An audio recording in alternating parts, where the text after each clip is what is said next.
Again, he's got 39. Hitting Jason Tatum.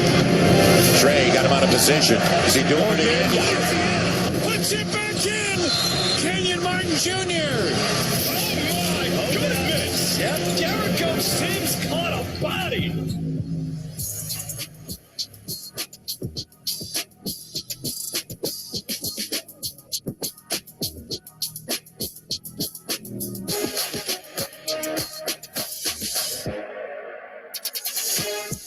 With the State Farm All-Star Saturday Night NBA Countdown, here's Kevin Winter. All-Star Weekend continues to roll on from Salt Lake City, Utah.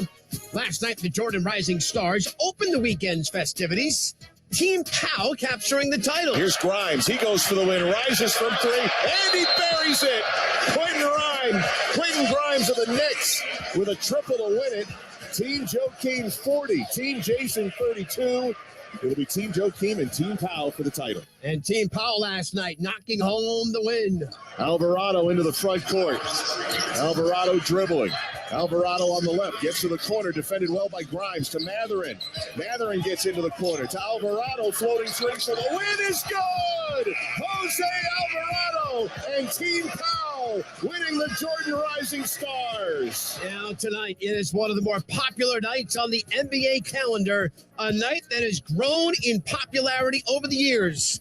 It is State Farm All-Star Saturday nights. And with that, we welcome inside our studios. I'm Kevin Winter here on ESPN Radio and the ESPN app. Mark Testisher, PJ Carlissimo, and Roz Goldenwood will have our calls of the night's events coming up from Vivint Arena in Salt Lake City, Utah. Tonight's going to feature three events. The Kia Skills Challenge, which for the second straight year is going to be a three-round competition with three teams of three competing in a team relay, team passing event, and then a team shooting event. The middle event of the evening, that is the Starry three-point contest, where 8 of the game's top long-distance shooters will fire away from beyond the arc to see who is the best.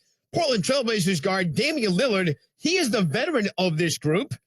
He's making his 4th appearance in the contest. The three-point shootout is something I've always wanted to win, and I'm excited to do it. I think fans want to see the top guys compete in these things, and have fun. It's not that serious, you know what I'm saying? They want to see us compete and have fun doing it. So that's what I'm going to do. I'm going to get out there and shoot to win. Damian Lillard, by the way, according to Caesars Sportsbook, one of the 2 betting favorites to win the Starry three-point contest. He is at plus 380, along with Indiana's Buddy Hield. Of course, we close out the night with the event that everyone cannot wait to see. It is the AT&T Slam Dunk.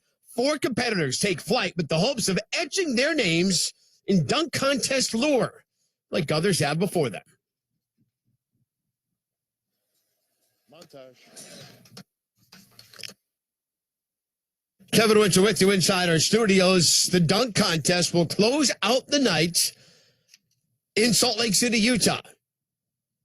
We have seen some of the best events of the evening. All right, we'll get to that coming up. Meanwhile, the way it's worked out tonight, we got the Starry three-point contest. That's the middle event of the evening. We have the dunk contest as the final event of the evening, and we will kick it off with the Kia Skills Challenge. Again, the dunk contest. That's the one we all want to see. 2000, Vince Carter. All right, they're getting ready again. McGrady right in front of the basket, remember. On the bounce, Carter does it! Put through his legs and dunked it with the right hand. Wow. I would assume that's a 50 if the judges are bowing. 2008, Dwight Howard. Dwight Howard sheds the Magic jersey and has a Superman shirt underneath. And now Jameer Nelson ties the cape around the neck. I'll tell you, Superman never looked so good. Here he goes. There's the lob from over the backboard. Oh! A dunk from about 10 feet out in the lane. Oh, my. 2009, Nate Robinson. Dwight Howard standing near the basket in the free throw lane. And Nate Robinson, is he going to try to go over him? I think so. And I give it to him. If he makes this happen, here he goes. He did. He did it. Nate Robinson threw it down, flying over Dwight Howard. 2011, Blake Griffin. Here goes Griffin. Caught it and slammed it. He cleared the hood. A perfect setup from Baron Davis. And a two-hand slam by Blake Griffin. And the chorus sings on. And I believe he can fly. 2015, Zach LaVine. Zach LaVine on the near side will throw it ahead, get the lob on the carry, goes behind the back and throws it. A whiplash right-hand jam. Zach LaVine has done it again on his first attempt. Wow! This kid was born for this competition. What a move that was. As he went around the world with a left to the right hand and then snapped it in there. Some of the more memorable dunks in dunk contest history. Great to hear the voices of Jim Durham, Dr. Jack Ramsey, Kevin Calabro, John Barry here on ESPN Radio. So who is going to create their dunk contest moment tonight? That is the final event of the evening on State Farm All-Star Saturday night. Coming up next, we're going to meet the participants for the Kia Skills Challenge. This is State Farm All-Star Saturday night on ESPN Radio. You can't miss a moment with Greeny. You paid for it using a gift card that had been given to her? We had it on the fridge for a while. I pulled it, put it into my wallet, hoping that she might not notice that it was gone. And then I whipped it out at the time in which the waitress gave us. And did she immediately recognize the gift card? Of course. Linda gave it to her as a present after we had our baby. So do you know what happened here? Linda took your wife out for a Valentine's Day dinner. Greeny, weekday mornings at 10 Eastern on ESPN Radio. Plus, you can watch and listen on the ESPN app.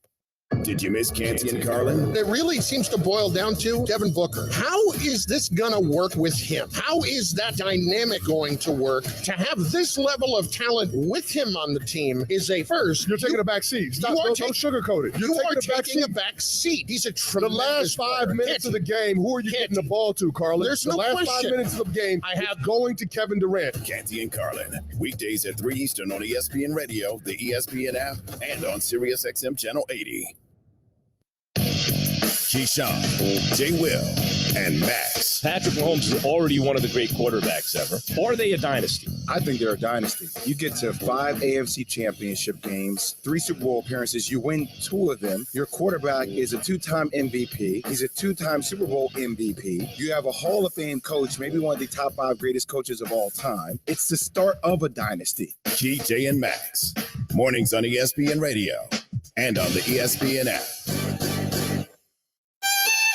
Jason Fitz and Harry Douglas are Fitz and Harry. Derek Carr is a very good quarterback. If the Jets pass on Derek Carr because they think they can get Aaron Rodgers, that is a stupid decision. To take that risk, you are telling your fans that they might have to be okay with Zach stinking Wilson as your quarterback. That's bad football management. If you got a chance at improvement, go improve your damn team. Fitz and Harry, weekdays at noon Eastern on ESPN Radio and on the ESPN app.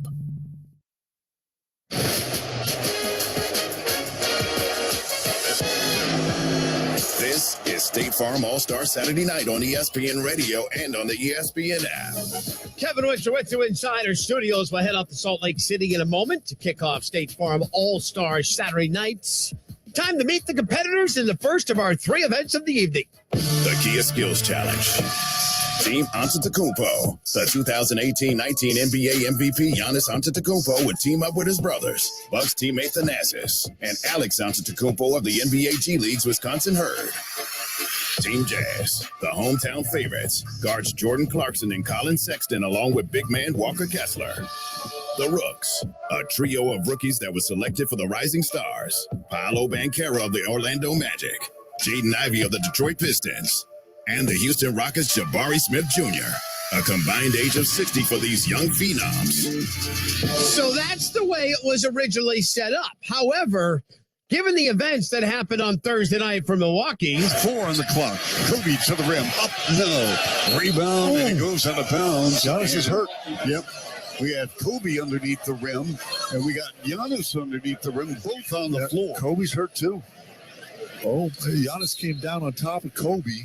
They both came down on the corner of the basket stanchion. And because of that, Giannis injured his right wrist. He did not return to that game after playing only 9 minutes, and now we have to call an audible. Drew Holiday is going to take Giannis's place on Team Antetokounmpo tonight. Of course, after watching go hard into that stanchion. When I saw it, I was like, dang, Giannis never like squints or anything. He's a tough dude. So when you saw it, you knew that it was hurting him. So there's Drew Holiday. He will now take the place of Giannis. According to Caesar Sportsbook, Team Jazz are the betting favorites at plus 105. Team Rookies are next at plus 130. And Team Antetokounmpo, they are not getting any love at plus 450. The NBA on ESPN Radio is presented by Indeed. Need to hire quality candidates fast? You need Indeed. Their video interview tool makes it easy and effortless to meet with candidates. Visit Indeed.com/credit. With the call of the first event of the evening. More on Giannis not participating tonight. We send you out to Vivint Arena in Salt Lake City, Utah for State Farm All-Star Saturday night. We join a broadcast game with Roscoe and Woody and PJ Carlissimo. Here's Mark Kestisher. Kevin, thank you very much. The stars of the NBA, the stars of television and screen and music all assembling here inside of Vivint Arena, waiting for the three challenges. The Kia Skills Challenge will get us started, the Starry three-point contest in the middle, and we'll close it with the AT&T Slam Dunk. So we'll start, PJ, with the Skills Challenge, three-round competition, 3 teams of 3 players. You heard them just announced. Teams with the most challenge points after 3 rounds will win. We'll start with the team relay. That's worth 100 challenge points. Then round 2 is team passing. That's worth another 100. And then round 3, the team shooting competition, worth 200 challenge points. And last year in Cleveland, it was the Young Guns of the Cavaliers in their home building that won. We'll see if Team Jazz can keep that tradition. But Giannis, who was looking pretty good at the very good celebrity game, was looking good when we saw him this morning. We don't know if he's going to play tomorrow. He certainly is going to captain the team, and it sounds like he wants Drew Holiday as his first pick, so no surprise he replaces him today. Well, don't misunderstand what I'm saying, Kesty. Giannis is an unselfish player, but in this competition, he'd be making a lot more passes than he'll make in a game, so that wouldn't be good for his wrist. So probably not surprising that he's not going. Hopefully we'll still see him tomorrow. But pretty good coach, you know. I liked his sideline demeanor, and he did an excellent job in the celebrity game. And I would think a very good selection to replace him. The honorary Antetokounmpo is Drew Holiday. I don't want to get Giannis upset, but that's an upgrade. Are you kidding me? Drew Holiday is excellent. That's the kind of replacement you love for sure. But I hate to agree with K-Dub, but he said the betting choice is the Jazz. I like Team Jazz myself. Jordan Clarkson, 6th man of the year a couple of years ago. Colin Sexton, who comes over from Cleveland, and the 7-foot rookie Walker Kessler. I like Team Rooks. The rookies, 3 of the top 5 picks are involved. They all got a chance to be in the spotlight last night. Paolo Banchero, of course, the number 1 overall pick. He's already a winner this weekend. He was on Team Pau, and so was Jaden Ivey, the outstanding rookie from the Detroit Pistons. So they already have a win under their belt last night, and Jabari Smith Jr. from the Houston Rockets. Yeah, that's 2 bigs to me, so I'm a little leery of them. That's why I'm going with Team Jazz. We'll see. We know who the crowd's going to be for. So. Yes, it will be fired up for the Jazz, and they're going to be introducing all the competitors coming up in a moment. There's a big stage to our right. It was used last night to introduce all the teams for the Jordan Rising Stars, and there'll be a tremendous show tomorrow night when they bring out all the different All-Stars. And, of course, they will also, tomorrow night, have an opportunity to pick and draft all the different players tomorrow, the reserves and the starters, as we get set for the Kia Skills Challenge. So let's describe, since we'll have a few moments here before we get underway. They're already a little bit behind schedule on this Saturday night. But in front of us right now is a 35-foot, is a moving target. I want to hear your description 35 feet from the baseline. It's moving, we'll say, north-south, as it's moving kind of toward the baseline and away from the baseline. Yeah, so it's going to change how far they have to throw it. And so it's 35 feet. It looks simple, but the fact that it's going back and forth, and it's a long pass to begin with. I mean, they're just inside the baseline is where they're throwing the pass from, maybe even with the first free throw rebounding slot. And this moving target is in the backcourt, just past the backcourt. It is a giant cylinder. It's probably got a radius of about 3 to 4 feet, but it's 35 feet. Moving target, got to hit that. So once you do that, then you dribble down court, going through 3 moving pylons, short jumper in the lane. And like the outlet pass, you get 3 attempts maximum. After you hit the shot in the lane, then you got to go to the left corner, knock down a 3. There's an automated defender in the corner. So someone's coming at you as you take that shot, and then once you make It's like a windmill. Yes. I think it's like a windmill. It is double going windmill. around. Yep, going by you there. And then after you make that or exhaust your 3 attempts, you dribble to the opposite goal, make a basket, and then the second player on your team has to do it. Third player on your team has to do it. It is timed. First team, they'll count time up from 0 up high. Whenever you finish it, that'll be the time to beat for teams 2 and 3. Yeah, team out of the combo starting it off. They'll be first, so they'll set the bar, and then they will be followed by Team Jazz second. No, Team Jazz got to be batting third. Team Rook's going second. Yeah, exactly. They got the home team knowing the score they got to beat to win it. Last year, Darius Garland, Jared Allen, Evan Mobley. Yep, part of Team Cavs to winning Cleveland. That was 2 bigs. I told you why you're picking 2 bigs. There's That's a right. team with 2 bigs right there.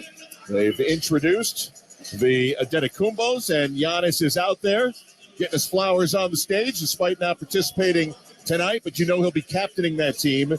He gets into it. He did last night at the celebrity game, and whether or not he plays tomorrow night, you know he's going to be highly involved. They had a 6-week summer camp in Athens getting ready for this. There's no question about it. They didn't come back here to lose, so it's hurting Giannis not to be able to go in this. I'm sure. And the other teams being announced, Team Rooks, and Roz Golan-Woody is with us as well. The Team Jazz out there in the middle being announced right now. Jordan Clarkson, Walker Kessler, and Colin Sexton, the hometown kids here tonight. Yeah, you guys talk about the hometown kids. I had a chance to speak with Jordan Clarkson, and he said it's actually pretty cool to be part of like hosting this city in Salt Lake City. And he said all of the players have been hitting him up, asking for recommendations, where to go, where to eat. He's like an ambassador. And he said he's thrown a couple of events as well, and they've gone well, been well attended, and he feels good about that. But I said, what about all the critique of Utah and Salt Lake City being cold? Guys, he looked me in the face and said, when we were in Toronto, it was snowing, it was raining, it was freezing. I don't want to hear any complaining from anyone. It is sunny, it's beautiful here. Enjoy Salt Lake City. That is, Roz, always the default is, were you in Toronto for All-Star Weekend a few years ago? And then the folks, PJ, from Toronto always like to remind you that 4 days later, it was like 40 degrees. They just had a cold snap. I lived in Toronto for a year. I loved it. I was more scared at the height we were at in Toronto. That's right. That You and hockey press box was so high up there. It was unbelievable. I was hoping K-Dub was with me there. Let him share my misery. That's right. And, of course, Utah, great city, great weekend What a weather-wise. day. Beautiful today. No wind today, all sunshine. Wasatch Mountains surrounding the city. Just a brilliant day. We had a chance to go over, I guess you can call it the practice for the East and the West. We still don't have Team Giannis, Team LeBron yet. That's going to be a draft. Players were a little reluctant to call it a practice. They would not call it practice. They thought it was kind of a shoot-around, and it's strange because they didn't know. They did it by East and West, and it's not going to be by East and West. Nobody knows who their teammates are going to be yet. I feel a little bad for Joe Mazzulla and Michael Malone because it's hard to put rotations together when you don't know who's on your team. Had a chance to speak with both head coaches today, a number of players. You'll hear those interviews throughout the night and into tomorrow when we bring you the 72nd NBA All-Star Game, our coverage tomorrow night beginning at 7 Eastern Time. So let's set the stage. Just joining us, Mark Kestisher, PJ Carlosimo, Roz Golan-Woody with you. Kevin Winter is in the studio. John Medani, our producer, our boss, Pete Saccone, along for the ride, Al Rosenberg and Dave Sniff, making us sound good, our engineers, and we'll be with you throughout the evening. Or trying to make us sound make good. me sound bad. They do as You good a job sound as they good to can. begin with. Well, I appreciate that. Our officials tonight, Brandon Adair, Ashley Moyer-Gleish, CJ Washington. So they're a little bit behind schedule. They had a good time introducing folks on the stage, and now they're announcing to the crowd inside, trying to explain what's about to go on. They've got someone trying to make that 35-foot outlet pass and the shot in the lane. Not easy. Not easy to do. In fact, I don't think it went through the net. Same officials as last night. These three officials worked last night. They're going to work tonight, all three of the competitions. But we will have a fresh crew tomorrow, a different crew tomorrow for the big game on Sunday. Well, while the in-house fans are being introduced to Team Jazz, who do you like? We already decided we liked in this event. Which is your favorite event of the night? I feel everyone defaults to the three-point contest. I like the three-point. I think it's obviously it's the most legit. They've tweaked the skills competition every year, and I think the changes have been for the better. There's no question about that. But the 3-point it's great. It's more competitive, player against player. The time is running. They look at, past years. What did this guy do? I'm looking forward to that. We got four You're looking forward All-Stars to the and a dunk. I know defending you're champ. looking forward to calling the dunk. You know what? Sure. The dunk, if you've been on any of our talk shows or any talk shows, always ask, is the luster off the dunk? We don't have names out there. I will say, we've got athletes, and we're going to have a first-time dunk champ tonight. But it's going to be interesting. That's the other thing that I like about the 3-point this year. Loaded field. Yes. There's some big-time players in the 3-point. 4 All-Stars. Yeah. Buddy Hield won the event 3 years ago.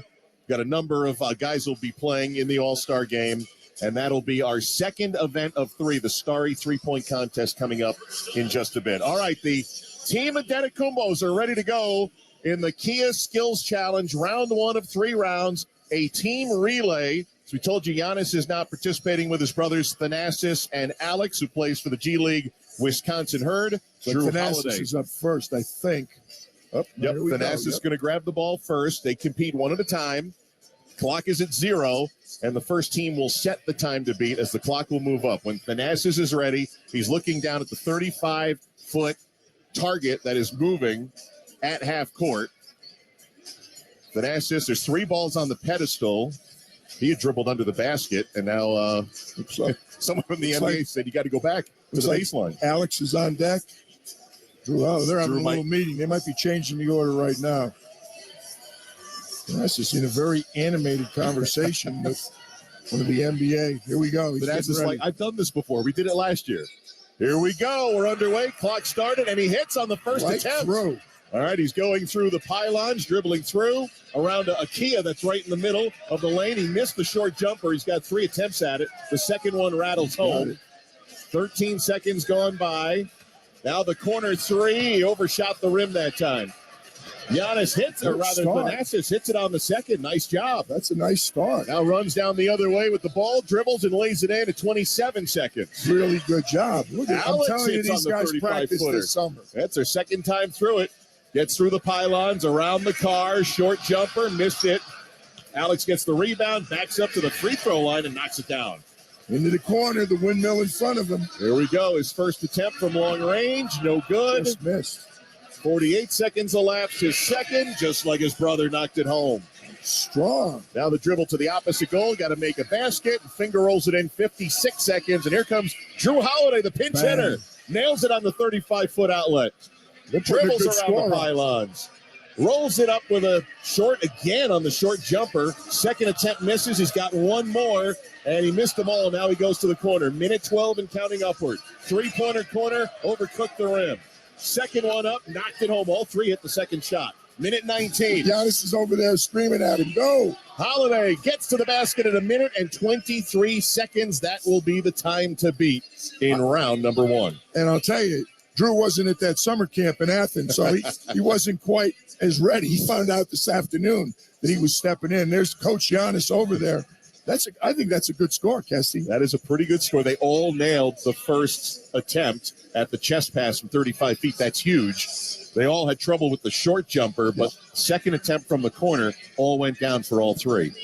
So a good time set by the Antetokounmpos plus 1 Holiday. Giannis likes this coaching. We got to talk to Mike Budenholzer, make sure he realizes that Giannis looking awful comfortable in coaching this team, and he looked good in the celebrity game. He's got that dark compression sleeve on the left forearm from the elbow to the wrist, and stomping up and down.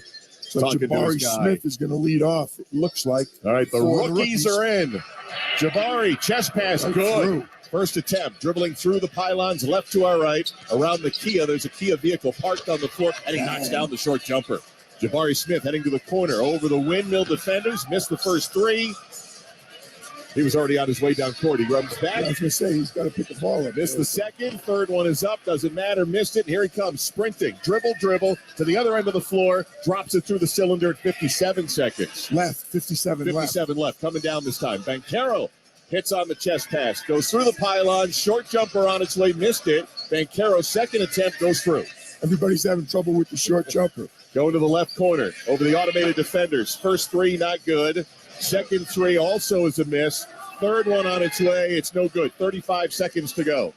Going to the other end of the floor, lays it in 31. It's all right. 31 you can do is 27 they let off before. Jaden Ivey up. Just got the chest pass in. Dribbles around the pylon, speeding like he likes to. And he knocks down the short jumper. Runs into the corner with 19 seconds. Left corner three, no good. Second one is up. That's no good. Third one is in. He's got 13 seconds to get down floor. They're going to win it. Sprinting to the end and throws it down with 8.9 seconds to go. That will eliminate the Adetokumbos in this round, and the Rooks right now in the lead for 100 points. Impressive.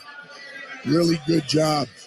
It's funny, this league is 3-point shot or layup, and everybody's struggling with the short jump shot. Little dotted line jump shot, about a 12-foot shot. It's a floater for most of them, but they've been unable to convert. You will be able to tell from the crowd when Team Utah gets to the line. All right, so they took the minute 23 from the Adetokumbos. They subtract the 8.9. So there's a minute 14 on the clock, and that is the time that Team Jazz has to beat to gain the 100 challenge points. Otherwise, it'll go to the Rooks. And Clarkson seems like he's going up first. Walker Kessler right behind him, and it looks like Colin Sexton's going to be the last man. Here we go. Clock starts. Chest pass, 35 feet. Good.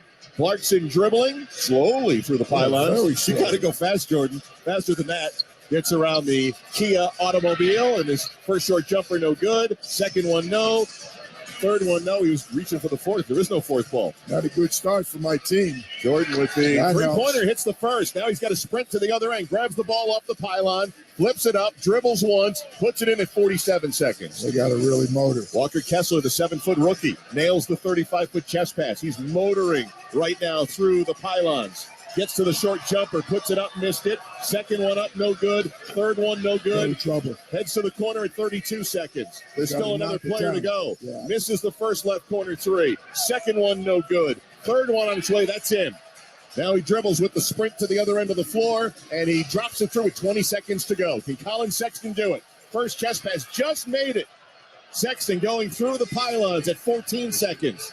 Sexton around the car and a basketball that's on the floor. The short jumper's good with 8 seconds to go. Makes the three, he's got a chance. First three is up. Nope. No good. 3 seconds to go. Second one, no good. And the clock will expire. And Team Rooks gaining the first 100 challenge points. They've got the early lead. Team passing is our second round. That's coming up next on the Kia Skills Challenge. You're listening to State Farm All-Stars Saturday night on ESPN Radio and the ESPN app. Presented by Indeed.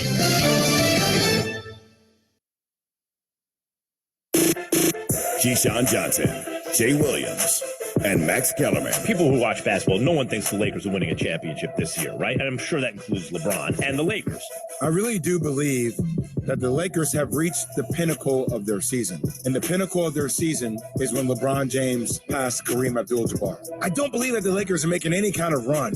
No magical run. You have LeBron James playing through this sore foot that, stuff around LA about whether he's not going to shut it down. LeBron James is not going to shut it down. He is a fighter through and through. I do continue to question the health of Anthony Davis and whether he can get back to playing at a top 5 level in the league. And I think as these pieces are better pieces than what they had before, I still see this team being, an 8 seed, a 7 seed who goes out or has an exit in the first round. Or most they'll ever get is to a Western Conference semifinals. I still don't see them being a contender.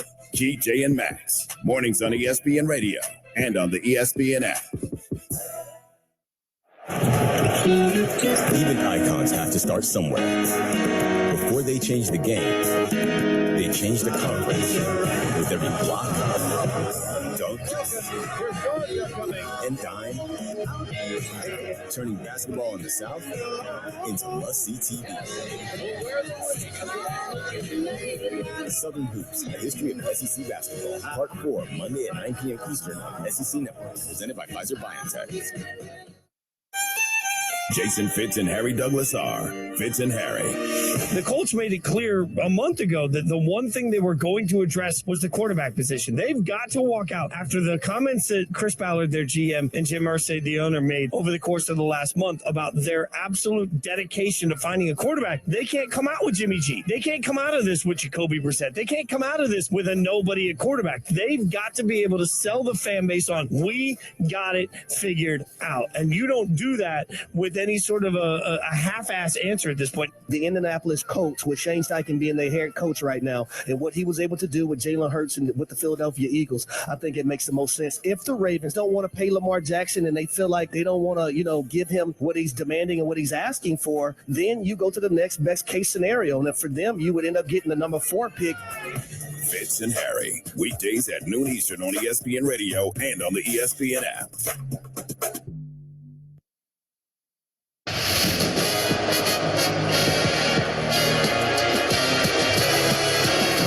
This is State Farm All-Star Saturday Night on ESPN Radio and on the ESPN app. Mark Kestisher, PJ Carlissimo, Roz Golden-Woody with you from Vivint Arena in Salt Lake City. All-Star Saturday Night just underway with the Kia Skills Challenge. It is brought to you by 5 Hour Energy. Third coffee not agreeing with you? Discover 5 Hour Energy. It's mild. For more information, visit 5hourenergy.com. We're getting set for our second round of our 3-round competition. This will be team passing. The Rooks took the first 100 challenge points. Teams will compete one at a time. Each team will have 30 seconds to amass as many points. All 3 players will participate together. There are 3 targets out on the floor. They're moving. There's a 2-point target to the far right at half court. That's the 30. Yeah, that's the 35-footer they just did. In the middle is a 20-foot bounce pass. It's going side to side. That's worth 4 points. And on the far side, as we look at it, a 25 feet away chest pass going back and forth. Shortest one, but smallest also. The diameter is smaller of that one. And again, even if the rookies would win this competition, Kesty, and get 200 points, the last competition's worth 200, so they can still be tied. Might have a little delay here. The middle target, the 4-pointer in the middle, supposed to go side to side. It is not moving. The 2-pointer, the big one, 35 feet, that's going back and forth. To and fro, and on the far side, the 6-pointer also is moving accurately. So this gives us a little time to discuss the team relay that went to the Rooks. How did they get the best time? Well, first of all, they were the 2 Utah team, my team. I don't know what was going on. Jordan Clarkson and Colin Sexton, probably the 2 quickest guys in the competition, were just chilling through the beginning like the slalom. Everybody knocked it in the first pass. They just went slowly through the slalom and then missed all 3 of the attempts on that short shot. And the 3-point shot, they didn't shoot it as well from that left corner as I thought they would. So just to me, a more consistent effort by the rookies. The young guys are going to play hard. I'll tell you, in fairness, the team out of the Kumbo, Giannis is out there catching the ball with one hand. Catching with the left, right? Yeah, exactly. The right one that he sprained the wrist. Bud will be firing in from Milwaukee if he sees Thanasis throwing a hard chest pass at Giannis.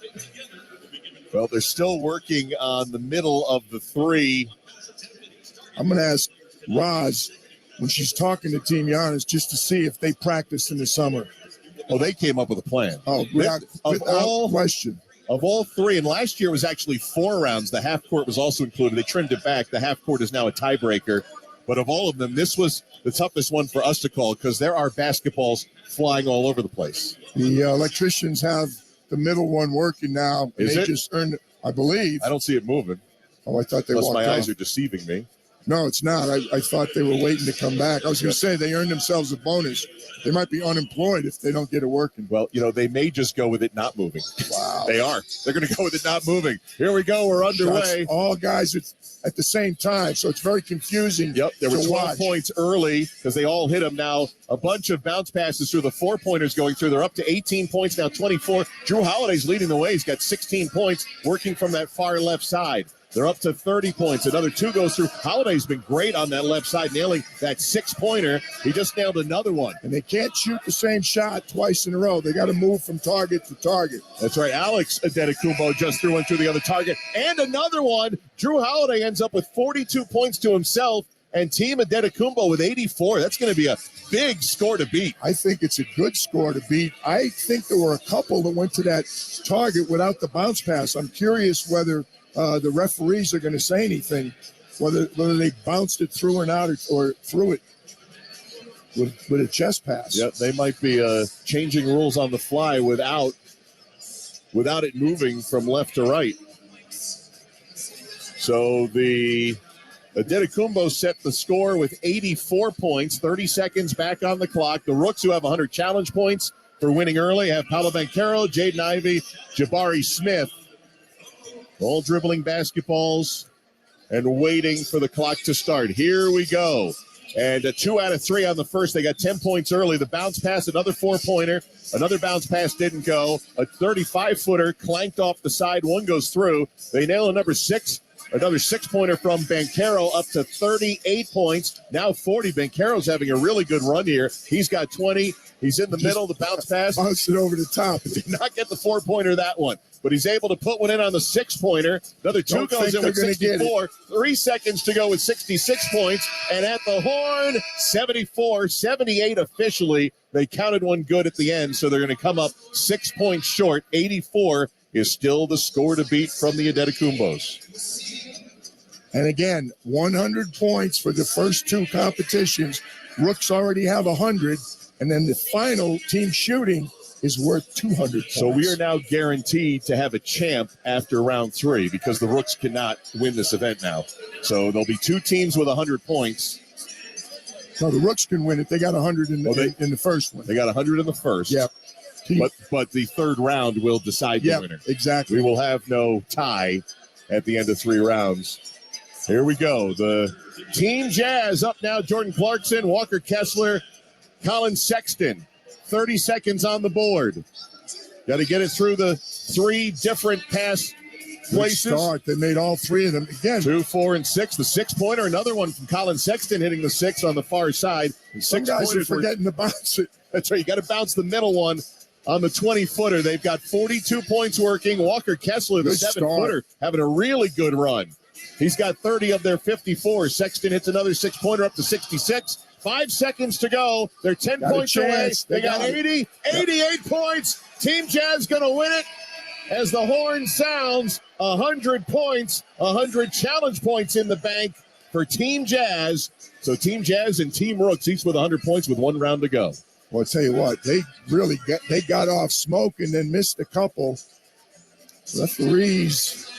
They taking a look at that last one? I think they allowed. Look at. I think they had it anyway. Giannis is over there. We'll see if the challenge light's going to come up in a minute. Giannis is at the scores table. Team shooting to decide it. Our third and final round coming up next. This is State Farm All-Star Saturday night on ESPN Radio and the ESPN app, presented by Indeed.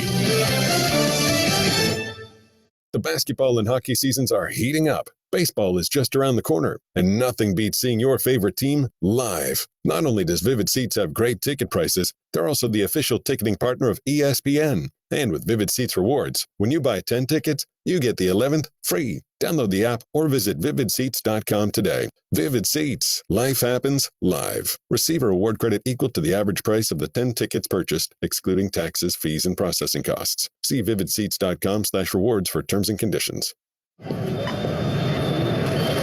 This is it.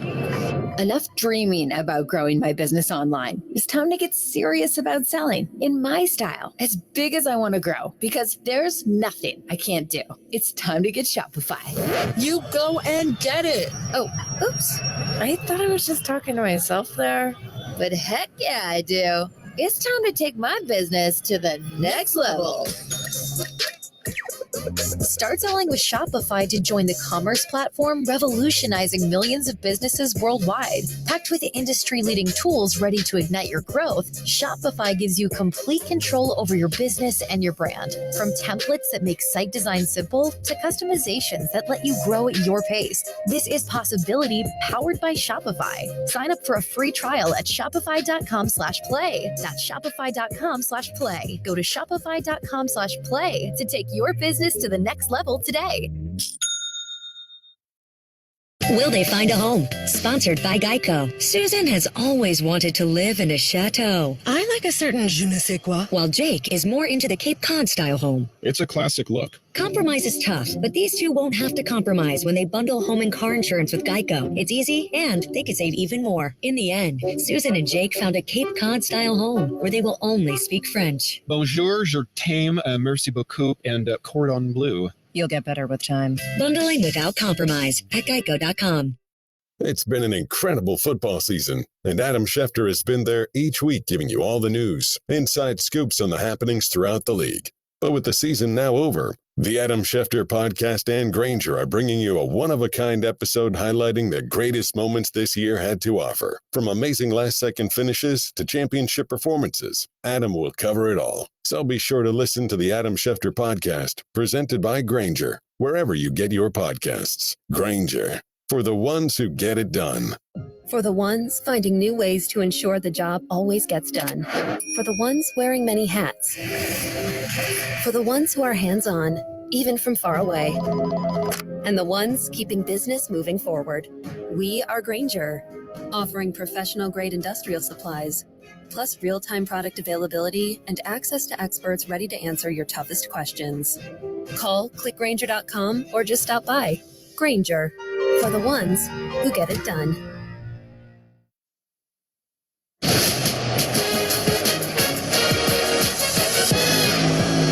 This is State Farm All-Star Saturday Night on ESPN Radio and on the ESPN app. Welcome back to Salt Lake City. We're brought to you by Dell Technologies. President's Day sale starts now with savings on select Sleek, XPS, PCS, and more, powered by 12th Gen Intel Core processors. Call 877-ASK-DELL. What's that parked under the basket, Kesty?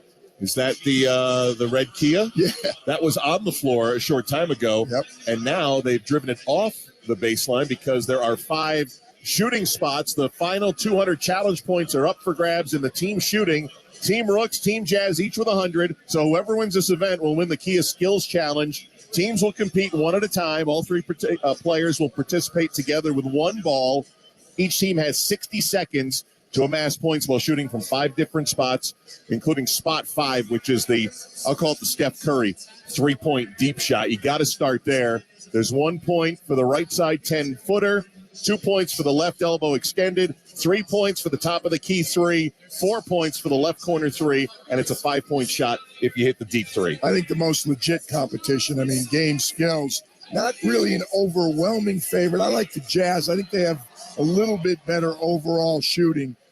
Interesting, no Jeremy Sohan spot from beyond half court where Jeremy launched one last night trying to win the game. Now, the team Antetokounmpo's got a little bit of a boost having Drew Holiday as a 3-point shooter because this is not their segment of the competition. We do have 2 players who do not have a 3-point shot made this year. Thanasis Antetokounmpo is one of them. And Walker Kessler, the 7-foot rookie center, hasn't even attempted a 3-point shot in his brief career. Jordan Clarkson, 153 makes. Jaden Ivey behind him with 76. Paolo Banchero, 61. So you got two of the rookies with a decent amount. But Colin Sexton shoots a really good percentage, 41%. He's only made 48.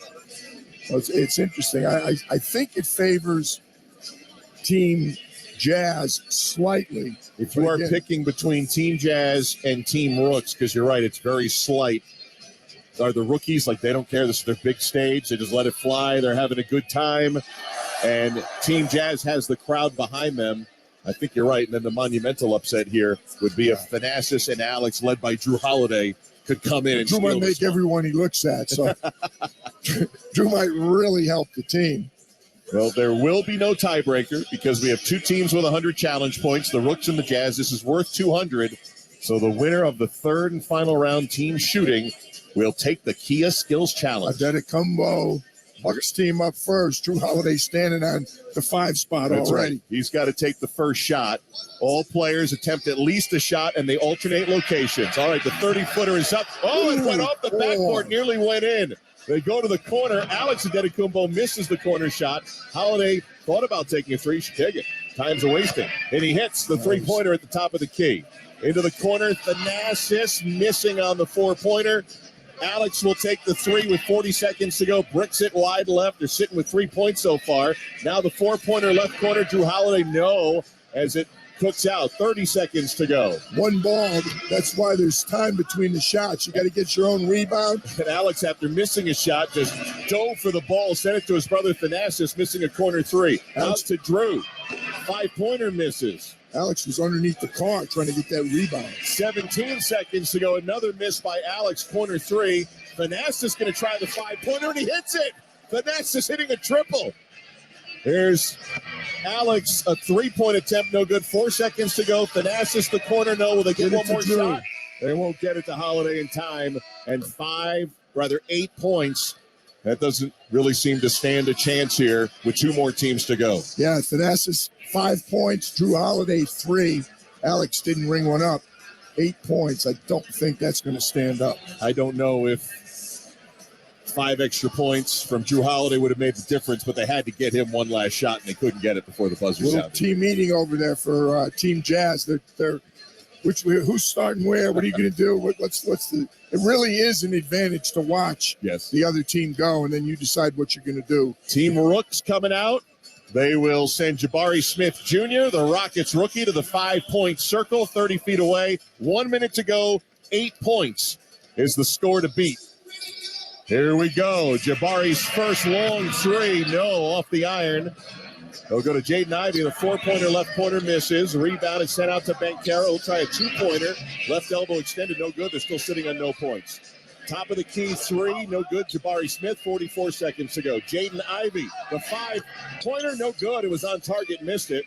They'll send it into the left corner. Bankero, corner 3. Oh, he comes up. Still 35 seconds on the clock. But Jabari Smith, PJ, will miss the corner 3. Still no score. Lid is on the basket. Bankero's 30-footer, no good. Long rebound goes to the bench area. The Dedikumos get out of the way. We're not helping you.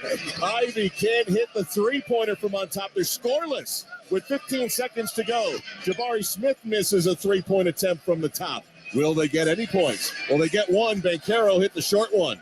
Into the corner with 7. Jabari Smith missing for 4. Ivy, the 5-pointer with 3 seconds to go. No good. And the Rooks are eliminated. And Team Giannis, who pumps his fist, they're still alive with 8 points with 1 more team to go. Running back to scoring that time for the Rooks. 0-0-0. The old 3-ring sign. How about Giannis waving his hands, the leader of Team Antetokounmpo, and said, sorry, guys, you nearly got bageled. So Team Jazz only needs 9 points to take the championship. I cannot believe they're not going to get 9 points. Jordan Clarkson, 6th man of the year a couple of years ago. They'll start it from the 5-point circle, 30 feet away. Colin Sexton's on deck, and he's at the 3-point shot. So they're starting out with a 5 and a 3. Try to tie it in the first 2 shots. They could be tied in about 4 seconds. 1 minute on the clock. There we go. Jordan Clarkson, 5-pointer is away. It's no good short. It's an air ball. Walker Kessler, got a little help from someone underneath the basket. Out to Sexton, nails a 3-pointer from on top. 4-pointer from the corner. Walker Kessler, no good. Still 45 seconds to go. Jordan Clarkson, top of the key for 3. Missed it badly to the left. Take his time. They're going to try a 4-pointer left corner on its way, and it is good. 7 points. This would win it. Kessler, no good. Chased down to the corner. It's Sexton. C.J. Washington helped him out with the rebound. Clarkson for the win, missing a 3. 25 seconds to go. They have 7 points. They need 9. Sexton tried the 30-footer. Couldn't get it to go. Kessler, a 4-pointer from the left corner, is up. It's good.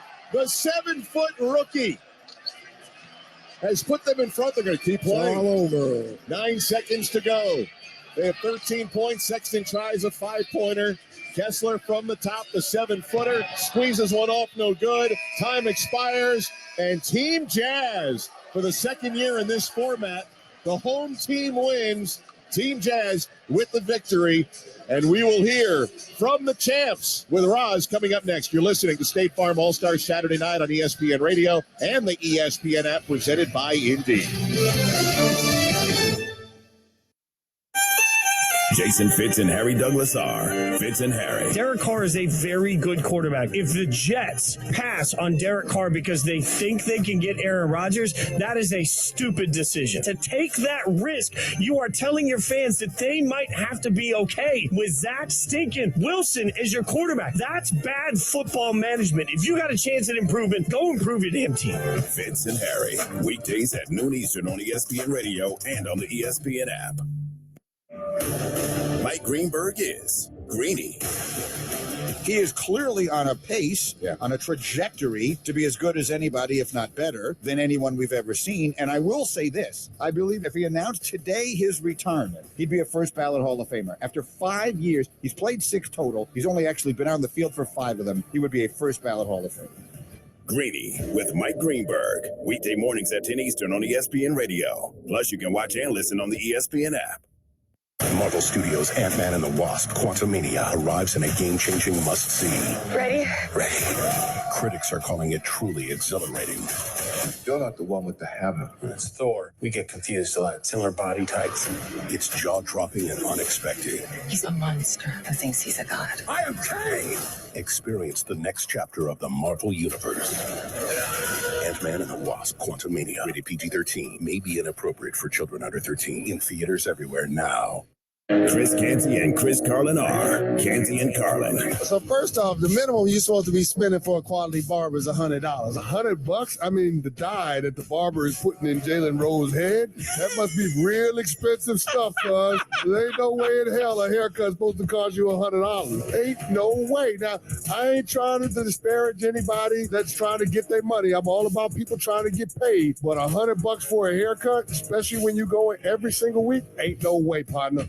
I don't have. First of all, Carlin, you can't chime in on this conversation. But I can. I was at the barber, and I went to a new barber, and they screwed up my beard, so I had a chin strap for a few weeks. But it's not like they're cutting anything else on your head. You have no hair. They have to use a shaver. They actually have to use a shaver that is called the Balder. Oh, that takes so much skill. Yeah, it does a whole lot for your self-esteem as well.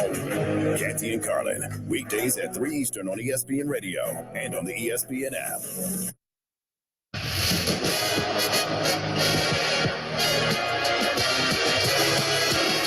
This is State Farm All-Star Saturday Night on ESPN Radio and on the ESPN app. And it's brought to you by Geico. Switch to Geico today and see all the ways you could save. It's easy. Simply go to geico.com to get a rate quote and get started seeing how much you could save. 5 seconds to go. They're 10 points away. They got 88 points. Team Jazz going to win it as the horn sounds. 100 points, 100 challenge points in the bank for Team Jazz. So Team Jazz and Team Rooks each with 100 points with 1 round to go. That is how the passing competition came to an end. Kessler, a 4-pointer from the left corner, is up. It's good. The 7-foot rookie has put them in front. They're going to keep playing. All over. 9 seconds to go. They have 13 points. Sexton tries a 5-pointer. Kessler from the top, the 7-footer, squeezes one off, no good. Time expires, and Team Jazz, for the second year in this format, the home team wins. Team Jazz with the victory. They take the final 2 events of the Kia Skills Challenge with the winners. Back to Vivint Arena and Roscoe to Woody. Up with the winners, Jordan Clarkson, Walker Kessler, Colin Sexton. Guys, you entered that shooting round. You only needed 8 points to win it all, and it doesn't seem like a lot. What was the mindset knowing, all right, it's not that big of a bar? We got Big Walk out there shooting threes, spreading the flow. You know how we do in Utah, man. Let it rain. It was a light dub for us. We didn't even turn it on like we wanted to. Okay, but you still represented for sure for Utah. What was it like to represent for Utah and the hometown in this All-Star? No, it's definitely fun. It's definitely fun and exciting. Now it's just time to see our boy Lowry. He gonna win the 3-point. Right. Okay, you also won the passing round. What's it like strategy-wise to try and bounce pass it in versus like chest pass it in? We a great team, so we all pass the ball, share the ball. So we're used to that, Okay, so and that's about how good you are at sharing the ball. Well, what about coming out of the All-Star break, guys? It's going to be a sprint to the playoffs. What can you do as a team to kind of further push yourself in the play-in or into the full playoff push? just continue to grow. Faster these younger guys keep coming along, the bigger chance we have at that opportunity to make the playoffs. I think we focus. We want to win games. And, we proved that in the beginning of the year that we had that heart and we got that fight and we were relentless. Well, this is a nice win to hold on to. Bring some good momentum into that playoff push, guys. Thank you so much. Thank you. Appreciate it. Cassie, back to you. All right, Roz, thanks a lot. And PJ, nice start to All-Star Saturday night. Team Jazz, like Team Cavs did in Cleveland last year, as Roz pointed out, wasn't a high bar set for them to eclipse, but they got it done, and they get the first win of the night. Yeah, no, they did a good job. They should have been able to win this. I actually thought they'd win more easily than they did. Credit to the Rooks, who did a really good job in their competition. Team Giannis is going to have to regroup again. When you add Drew Holiday to the mix, and it still wasn't enough. But Giannis is going to stay loyal to his brothers, and hopefully they'll be back again in Indianapolis. They very well may be. Giannis may say, hey, I didn't get a chance to play this Saturday night. I want to do it next year. We'll see.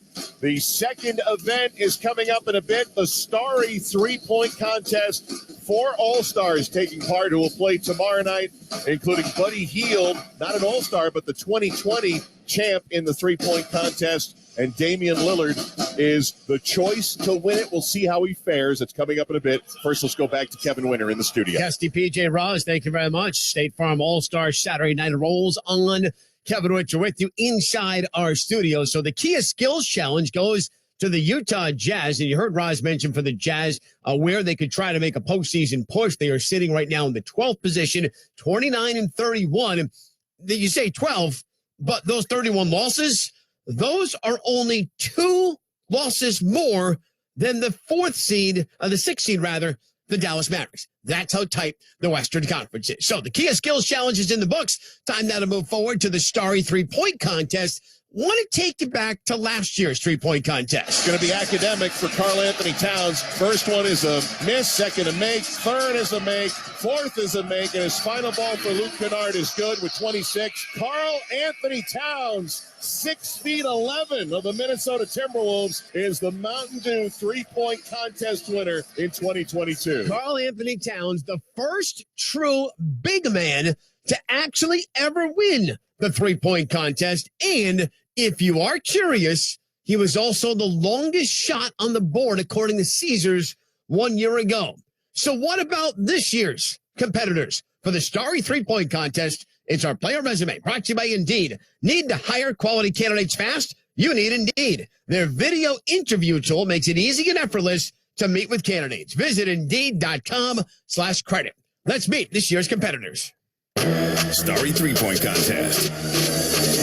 Tyrese Halliburton, Indiana Pacers. The first-time All-Stars, one of only 4 players in the league averaging 20 points and 10 assists per game. Both on pace to be career highs. Tyler Hero, Miami Heat, one of 5 players making their Starry three-point contest debut tonight. The 23-year-old reigning 6th man of the year is knocking down 3 triples a game this season. Buddy Hield, Indiana Pacers. The 2020 three-point champion has attempted and made the most three-pointers in the league this season, shooting 42% from beyond the arc, tops of anyone in the field. Kevin Huerter, Sacramento Kings, his 5th season, but first in California's capital. The 6'7" sharpshooter is cashing in on 39% of his threes. Damian Lillard, Portland Trailblazers, the oldest player in the field at 32. Logo Lillard is making his 3rd appearance in the Starry three-point contest. The 7-time All-Star is averaging a career-high 31.4 points per game. Lauri Markkanen, Utah Jazz. The 7-footer is shooting 41% from downtown during his breakout season in Salt Lake City. His 24 points per game is up a full 10 points from last year, earning the former lottery pick his first All-Star appearance. Julius Randle, New York Knicks. The 28-year-old has 11 games this year with at least 5 made threes. Randle is the first Knicks player in the contest since 2013. Jason Tatum, Boston Celtics, making his 2nd appearance in the Starry three-point contest. The first-team All-NBA forward has led the Celtics to the league's best record.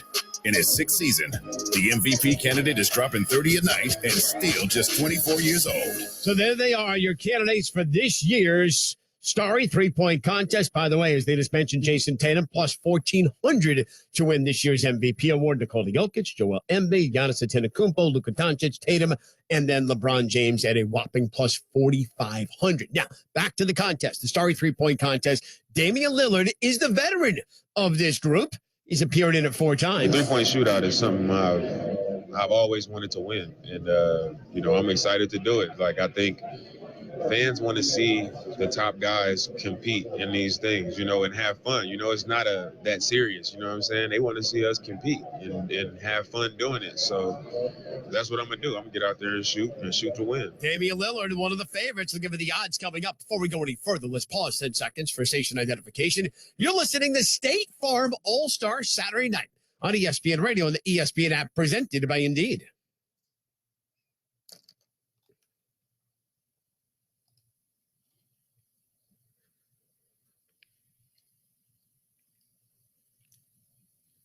I'm Kevin Winter with you inside our studios. So Team Jazz have won the Kia Skills Challenge.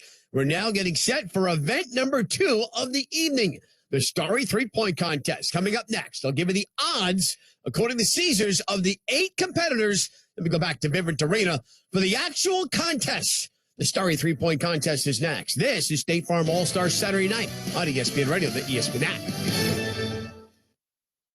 Tomorrow on ESPN Radio, the spotlight turns to the NBA's best. Here comes showtime with the hammer. Antetokounmpo rocks the rim. Team LeBron and Team Giannis go head-to-head in the NBA's 72nd NBA All-Star Game in Salt Lake City. James, 3, left side. That's good. LeBron James. The NBA All-Star Game, presented by Indeed. Coverage begins tomorrow at 7 Eastern on ESPN Radio. You can also listen on the ESPN app and on your smart speaker. Greeny. I believe if he announced today his return, he'd be a first ballot Hall of Famer. After 5 years, he's played 6 total. He's only actually been on the field for 5 of them. He would be a first ballot Hall of Famer. Weekday mornings at 10 Eastern on ESPN Radio. What if I told you in Iran, women are banned from going to soccer games? Mom, take the ball. For 43 years, Iranian women have fought back. Police pushed us. Troops. This is their story. The joy was forbidden. What is the meaning of that? That is how they control you. I'm Shimol Yai. Listen to the new 30 for 30 podcast, Pink Card. Available now.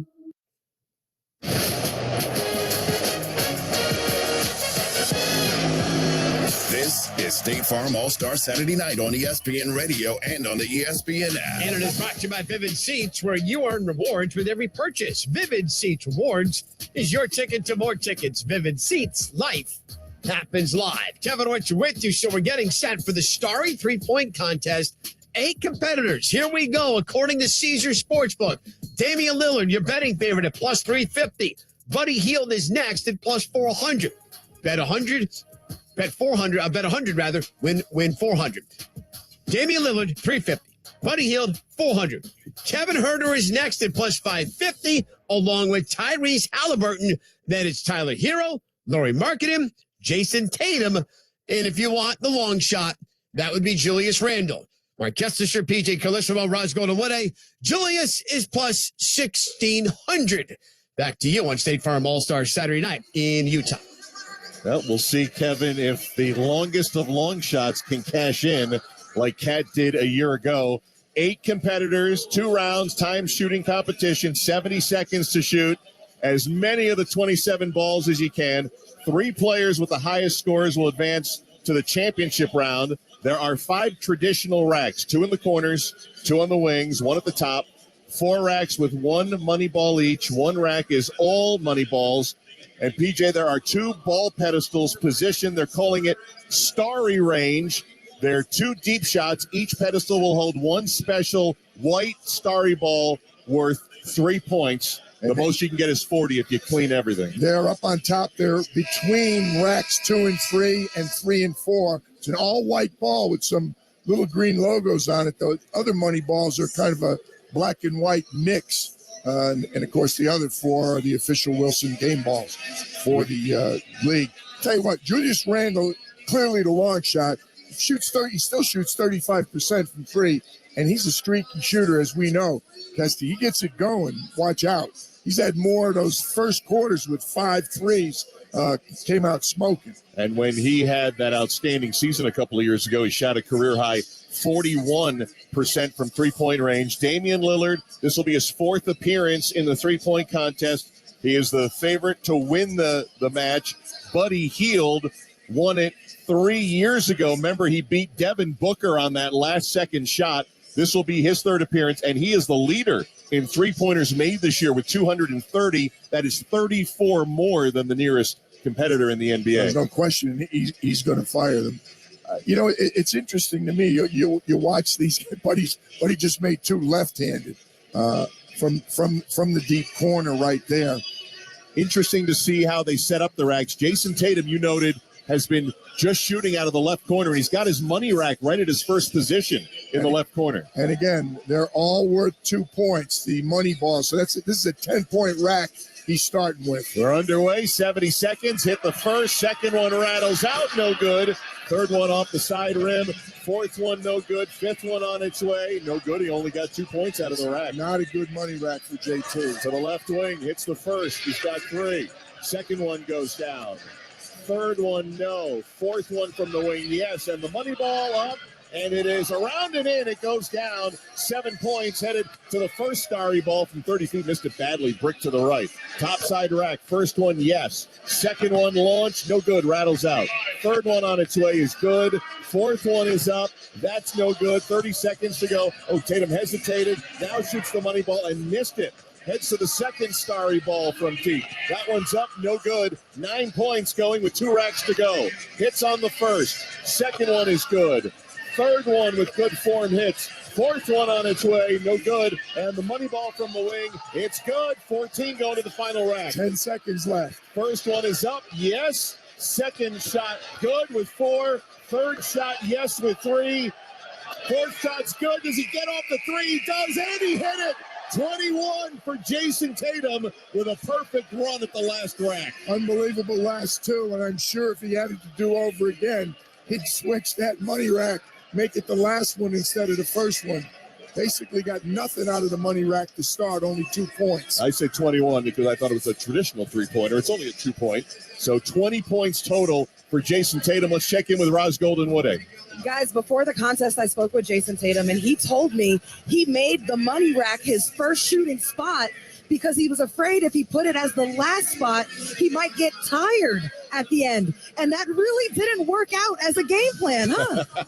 He's clutch. He only hit 1 from the first rack, and he had them all right in the last Joe rack. Mazzulla there helping him out. Joe would have told him, take the money rack the last one. That's a good score to post for the first guy up. There's 8 competitors. The top 3 will advance to the championship round. Tyrese Halliburton, first-time All-Star, Indiana Pacers, youngest guy in the field at 22 years of age. And shooting at about 40% this year. 399 is really cooking. His money rack will be his last rack. He starts from the left corner. First ball, no good. Second one is in. 3rd one, all net. 4th one, clean. And the money ball is no good. So 3 points headed to the second rack. First shot from the left wing is a good one. Second one, no good. Halliburton's 3rd hits. Everyone is right there. 4th one, good. Money ball is good. 8 points for Halliburton. First starry ball, a 3-pointer long one. He hit. Big hit there with 11. Halliburton to the top. Good one. Yes. Second one, no. 3rd one from Halliburton. Rattles out. 4th one on its way. All net. And the money ball is good. I'll tell you what, he's right on the rim every time. Second starry ball. Made them both from long range. He's got 18. 2 racks to go. First one's in. Second one is good. Halliburton putting on a clinic. Missed on the 3rd. 4th one is true. Money ball, yes, with 15 seconds still left. 23 points. He's got all the money rack here. First one rattles out. Second one is good. 3rd one, yes. 4th one, he's got plenty of time. Hits. 1 more to go. He's got 29 points. It's up and it's good. 31 for Tyrese Halliburton. What a first rounder. For the first time All-Star from Indianapolis. I do not remember too many 30s in our competitions year in and year out. He was cooking. Kessie, the ones he missed were right on the rim. I mean, he really stroked it. Well, that is just about going to cement yourself a spot in the championship round. And again, Jason Tatum not eliminated yet. Correct. 3 players advance. Buddy Hield, who won this event 3 years ago in Chicago at the 2020 NBA All-Star Game, as opposed to the other 2 guys, he is going to start from the right corner, and his money rack is in the left corner. How about the 2 starry balls for Tyrese Halliburton? That's huge. 2 3-pointers. That could be the difference. And now I would assume Tyrese Halliburton's going to get a long wait here. Mark down the time at 7:10 Mountain Time. Buddy Hield starts his 70 seconds, hits the first, hits the second, right baseline 3, no good. 4th one goes down for his first points, and the money ball, no good. 3 points actually headed to the right angle. First shot, no. Second one, no good for Buddy Hield. 3rd one, that's in. 4th one on its way and good. And the money ball for Hield misses. 5 points going to his first starry ball, the long-range jumper. Misses with the white ball shot. Now to the top side rack. First one is in. 38 seconds to go. Second one's good. He's got 7. 8 points as he hits the third. 4th one, yes. And the money ball is good. 11 points. Heat it up. Here comes Starry. Starry ball. Oh, in and out. It was halfway down. 2 racks to go. From the left wing. Hits the first. 20 seconds left. Second one's in. Hield's starting to get in rhythm. 3rd one good. 4th one on its way. Yep. And the money ball from the left wing is good. He's got 17 headed to his money rack. He could get the mid-20s. First one's good. Second one with 7 seconds, no. 3rd money ball hits with 4. 4th money ball, no good. Final shot from the left corner is in. 23 for Buddy Hield, sitting in 2nd place. That's about as good as the first 3 contestants in this event as I can remember. 31 for Tyrese Halliburton, 23 for Buddy Hield, and 20 for Jason Tatum, with Tyler Hero of the Miami Heat, our 4th competitor, about to get his first round underway. That is a strong start for the other 5 competitors sitting there shaking their heads going, you better what do we have gotta your do? A-game. Tyler Hero got a little bit of a compression wrap on the left knee. He's going to move that rack. It was a little too close to the baseline for his liking. And he's ready to go. His money rack is set up on his last rack in the right corner. 37% 3-point shooter. Got to get at least 20 to keep himself alive in competition. 70 seconds. Here we go. First one, no good. Hero second bounces away. 3rd one, left corner, circles the rim twice and out. 4th one is short. Money ball from the first rack on its way. No good. 0 to open up for Hero. Here's a second rack from the left wing. Still waiting for his first point. Missed the first and the second. 3rd one for Hero is good. Finally off the snide. 2nd one, no good. Money ball from the left wing is in. He's got 3 going to his first starry ball. He's got his work cut out for him. And he misses on the first to the top side rack. 36 seconds to go. First one's in. 2nd one from Hero is good. 3rd one from the top. Yep. Here's the rhythm for Hero. 4th one's in. And the money ball on its way. Count it. 9 points for Tyler Hero. Second starry ball from deep. He hit that one. That's a good hit. 16 left. 12 points. Now 13 as he hits the first. Second one is in. 3rd one on its way. That's good. He's running out of time. 4th one with 11 seconds is good. Money ball is around and out, no good. 7 seconds to get off 5 shots. First one with 5, no. Second one is short. 3rd one misses. 4th one is good at the horn. That'll give him 18, but it's not enough, and Tyler Hero's been eliminated here in the first round. It just got off to a terrible start. At the end, he would have been all right. He only needed 2 of those money balls to displace Jason Tatum, and I think he was more concerned with the time. You know, it didn't matter that he was going to get all the shots. He just needed to make 2 of them, and that would have eliminated JT. Tyrese Halliburton leading the way with 31 points. 4 more contestants to come in the first round. It's next. You're listening to State Farm All-Stars Saturday night on ESPN Radio and the ESPN app, presented by Indeed. Canty and Carlin. I don't know Stash's wife. I know Stash. I'm not going to cast any aspersions on her, but I certainly would think, at the very least, what I'm doing, if I'm Stash, as the producer of this show, is We find out the other day that we're going to have a chance to have Patrick Mahomes on at 6:20 Eastern. Even if I'm scheduled to have that day off, Canty, I am at least rolling in the door at 6 o'clock, strong-arming Eric Hanneman out of the way. I'll answer the phone, son. This is the MVP. I'll be talking to him. At that point, I chose work over her, though. How long you been married, Stosh? 25 years in May. All right, well, let's call it the truth, okay? I've married 16 years. You know what my Valentine's Day was? Rutgers basketball. That's what Valentine's Day was, okay? We all know that after 25 years, you can dial it back a little bit on the what's the word I'm looking for here? On all the pageantry, Valentine's Day. Happy wife, happy life, guys. Canty and Carlin, weekdays at 3 Eastern on ESPN Radio, the ESPN app, and on SiriusXM Channel 80. Headlines and hot takes, they have their place. But at our podcast, ESPN Daily, we don't just skim the surface of sports. Dude, I mean, this clearly transcends blood feuds, rivalries, sports. This is something far, far deeper than that. I'm your host, Pablo Torre, and every day, we try to dive into the stories behind the athletes. The picture of him in the dugout afterwards just looked like a guy who'd had his heart ripped out. Listen to ESPN Daily wherever you get your podcasts. Keyshawn Johnson, Jay Williams, and Max Kellerman. Frank in Florida has some. Hey, Frank, what's up? How you doing? This is the best show bar none on the radio. Thank you so much for everything you do. He is the best. Jay Will and Max, I'm telling you, y'all got the best show. Thank you so much. I travel every week, and I listen to you. I watch you in the hotels. The best show, bar none. Key, Jay, and Max. Mornings on ESPN Radio and on the ESPN app. It's Larry Shelby, previously on the Paul Feinbaum Show. Legend is next. Yes, I told you last week that an official was going to win the MVP of the Super Bowl. It's the reason I didn't bet a damn penny on it. Let's get it together, baby. Woo!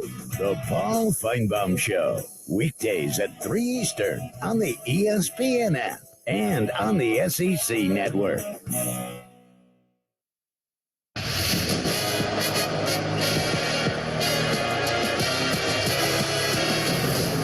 Is State Farm All-Star Saturday Night on ESPN Radio and on the ESPN app. Mark Kestisher, PJ Carlosimo, Roz Golden-Woody with you from Salt Lake City, Utah. Tyrese Halliburton leading through the first 4 contestants in the first round at the Starry three-point contest. For more, let's go to Roz. Yeah, I spoke with Tyrese before the contest, and he's coming in with an underdog mentality. He told me, they don't believe in me, Roz. And he said his brother called him to tell him the percentages. He had low odds to win. And he told me, I love it. It makes it better. I can't wait to prove everyone wrong. That is a heck of a first round for the 22-year-old Tyrese Halliburton, who began his career with Sacramento, went in the trade, the Sabonis deal, to Indianapolis, and he and his fellow Pacer teammate, Buddy Hield, 2 of the 3 in the lead right now, with Jason Tatum sitting third at 20 points. Cassie, look at our good buddy DeMar DeRozan there with his children. He's got 5 children. He's there, and of all things for DeMar to be watching, the three-point contest. He loves it. Great to see him back at the All-Star game. Julius Randle from the Knicks. He is an injury replacement for Anthony Simons due to a grade 2 ankle sprain. The Blazer not able to participate. So we've got Randle, Kevin Huerter, Lauri Markkanen, and Damian Lillard to wrap up round 1. But you got to get at least 20 points to have a chance. He's only a 34%. I say only. That's not bad in NBA game competition. He's getting a iced here, too, waiting for TV to come back. Yeah, he caught a bad break with the commercial. I'll tell you what, this man is streaky. He gets it going. Watch out. Going to start from the right corner. His final rack will be the all-Moneyball rack. Missing on the first. Second one, no good. Julius, left-handed shooter, makes the third. Fourth one, perfect. Moneyball way overshot the rim that time. He's got 2. Headed to the right angle. First one is in for Randle. Second one is good as well. Third one, missed it off the rim. Randle hitting on the fourth. Moneyball is up. Moneyball is in. 7 for Randle going to the first Starry ball. That's a long-range shot. Missed it. Close. Goes to the top side rack. Randle's first. No, just short. Second one is up. Short again. Third one is good. Fourth one on its way. No good. Moneyball for Randle at the top. No good. He's got 8 points going to the second Starry ball. That rack hurt. On its way, and the long-range shot misses. 8 points with 2 racks to go, 20 seconds. First one rattles out. Second one for Julius Randle, circles and out. Third one, no good. Fourth one is on its way. It's good. The money ball with 10 seconds. Doesn't have a lot of time here. Hits. He's got 11. Needs to run the rack. He's got 10 points sitting there. First one is no good. Over. That'll do it. Second one misses. Third one is in. It's mathematical at this point, and he misses on the fourth and ran out of time. And Julius Randle with 13 points has been eliminated here in round one. Started out all right. That middle rack, surprisingly, a lot of players really love shooting dead on top like that. That rack really hurt him. Reminds me a little bit Dirk Nowitzki-ish, where you've got a little higher arc on your ball and you just don't leave yourself enough time when you got 5 money balls sitting there. And Kevin Herter's going to change it up a little bit. Yeah, first one from the angle. He's got it from the left angle. Looks like he can start left corner. So that will be Herter's second rack. This is a first-time competitor in the three-point contest. This gentleman has made a living making threes. He's got that rack on the angle. It's for a reason. Fourth year. Well, he might be starting in the right corner. So it's going to be his fourth rack. All right. Kevin Herter, career high 39% three-point shooting this year. His first year in Sacramento. Got 70 seconds. Got to get at least 20. He's underway. First shot, no good. Second one, a little long. Herter's third, misses as well. Fourth on its way, no good. Money ball, no good. No points for Kevin Herter. Headed to his left angle, rack of 5. First one, missed. Second one is up, good for his first point. Third one, off target to the left.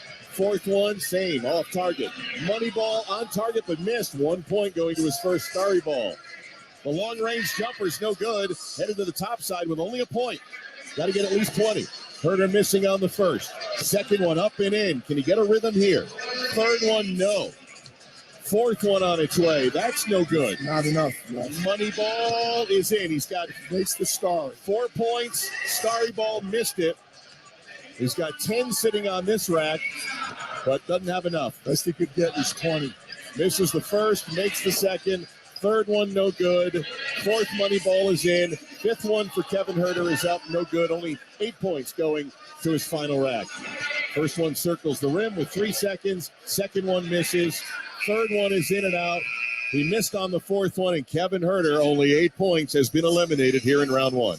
Not making any excuses because Tyrese Halliburton, Buddy Hield, and Jason Tatum got it going. That break in the middle for the long commercial appears to not have helped people. You got people sitting there a long time. I didn't think Jason Tatum would last 1 or 2 more players following him, and he's still sitting there at 20 points, and he's got a chance, although we got the 2 crowd favorites coming the up. Gentleman in the Weber State jersey might have something to say about that. And he gets to go last, which we know is Dame time. So we'll see. But first, Lauri Markkanen of the Utah Jazz. First year with Utah and is shooting at a 41% clip from deep. His money rack will be his final rack. He'll start from the left corner. First one's no good. Second one is in. Third one for the big man is good. Fourth one rattles out. Money ball, yes. Good start. 4 points for Lauri Markkanen. Second rack hits the first. Second one, true. Third one on its way. That's in.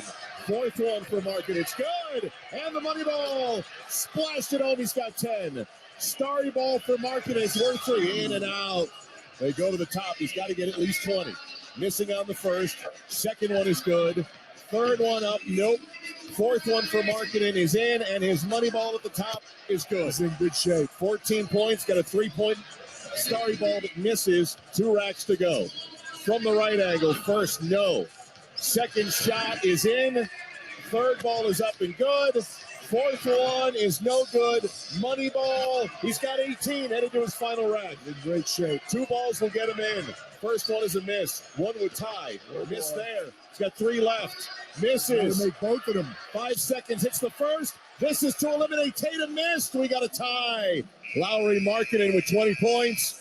He and Jason Tatum right now in a tie, but it could be academic because we have one more first rounder to come in, Damian Lillard. Yeah, Lowry was in really good shape going to that last money ball rack. He needed to make 2, and he would have been home free, or at least I shouldn't say home free. He would have eliminated Jason Tatum. We still have Dame. I'll tell you what, I don't know how Dame's going to do on Starry. That's too close for him. That's true. He's usually 5 feet behind Starry when he knocks those 1, and closer to the half-court line. Before Lillard gets underway, let's send it over to Roz. Guys, I am sitting directly behind Jason Tatum, and he has been biting his nails watching these rounds. I feel like he can't believe he's still here. And watching Markkanen, he got off the bench, ran onto the court, and was like, "Oh, so happy he's still in it." He keeps looking over his shoulder back into the crowd at family and friends, talking with them. I'm still in this, guys. He's got one more guy out there. Not for long. By the way, Damian Lillard is wearing a Weber State jersey, his number one. Weber State located about 40 miles out of Salt Lake City. He needs 20. First one is good. It says Dalla on the back. Dame Dalla hits the second and the third. Fourth one is in. Moneyball is up, and that's good. Great start for the Wildcat. 5 points. He did have one miss off that rack. Second rack from the right angle. Hits the second. Third one around and out. Fourth one is in. Moneyball. Good. 9 for Lillard. This is down. First starry ball. Hit that. That is Dame range. He hit the long ball. He's got 12. Topside 13 on the first. Second one is good, 14. Third one in and out, no good. Fourth one is up and in. He's got 15. Money ball, no good. Throws another starry ball. From the left long angle. Missed that one. Needs 6 points. Here's his money rack from the left wing. First one, yes. Second one is up. That's good. He's got 19. Third one, no good. He just needs one more. And he hits with his fourth. He's in to the championship round. He hit the last one as well. 23 to the final rack. First one is a miss. 5 seconds to go. Second one spins 5 times around and in. Third one's good. Fourth one's good. Can't get off the money ball, and it doesn't matter. Damian Lillard with 26 points has eliminated Lauri Markkanen and Jason Tatum. It'll be Lillard, Hield, Halliburton in the championship round. Never in doubt. We'll have that title round coming up next from Salt Lake City. This is State Farm All-Stars Saturday night on ESPN Radio and the ESPN app, presented by Indeed. The basketball and hockey seasons are heating up. Baseball is just around the corner, and nothing beats seeing your favorite team live. Not only does Vivid Seats have great ticket prices, they're also the official ticketing partner of ESPN. And with Vivid Seats rewards, when you buy 10 tickets, you get the 11th free. Download the app or visit vividseats.com today. Vivid Seats. Life happens live. Receive a reward credit equal to the average price of the 10 tickets purchased, excluding taxes, fees, and processing costs. See vividseats.com/rewards for terms and conditions. Will they find a home? Sponsored by Geico. Susan has always wanted to live in a chateau. I like a certain je ne sais quoi. While Jake is more into the Cape Cod style home. It's a classic look. Compromise is tough, but these two won't have to compromise when they bundle home and car insurance with Geico. It's easy, and they can save even more. In the end, Susan and Jake found a Cape Cod style home where they will only speak French. Bonjour, je t'aime, merci beaucoup, and cordon bleu. You'll get better with time. Bundling without compromise at geico.com. This is it. Enough dreaming about growing my business online. It's time to get serious about selling in my style, as big as I want to grow, because there's nothing I can't do. It's time to get Shopify. You go and get it. Oh, oops. I thought I was just talking to myself there. But heck yeah, I do. It's time to take my business to the next level.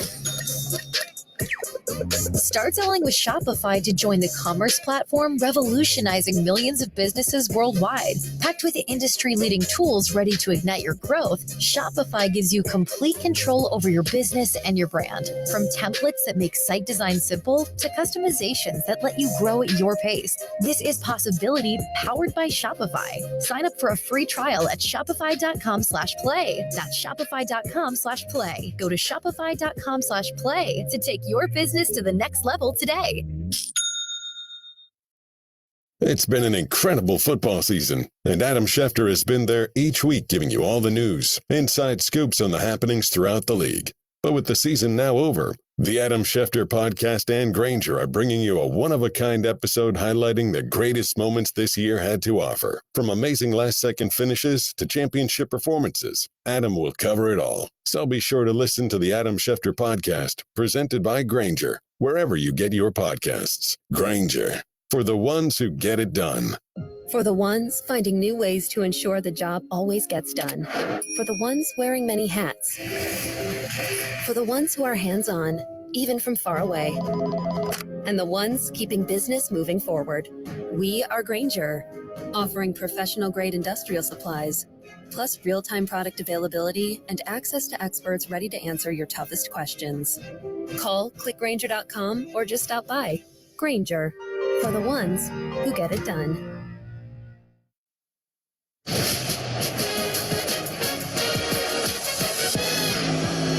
This is State Farm All-Star Saturday Night on ESPN Radio and on the ESPN app. Championship round of the Starry three-point contest coming up in just a few moments here in Salt Lake City, home of NBA All-Star Weekend. Mark Kestisher, PJ Carlissimo with you. We have Tyrese Halliburton, Damian Lillard, Buddy Hield in the final round. And Roz, you had a chance to speak with Hield, the 2020 champ.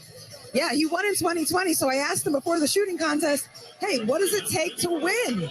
And he said, you have to block out everything because you cannot predict or prepare for this stage and the pressure of it, even if you practice shooting for it. So he said, the key is staying locked in. It's about mental focus, guys. Thanks, Roz. And a big hand behind you. We just saw John Stockton and Karl Malone, the Utah Jazz greats, and Kareem Abdul-Jabbar, now the number Spencer 2 all-time Haywood, leading scorer. Look at this group. Spencer Haywood here. Dr. J is here.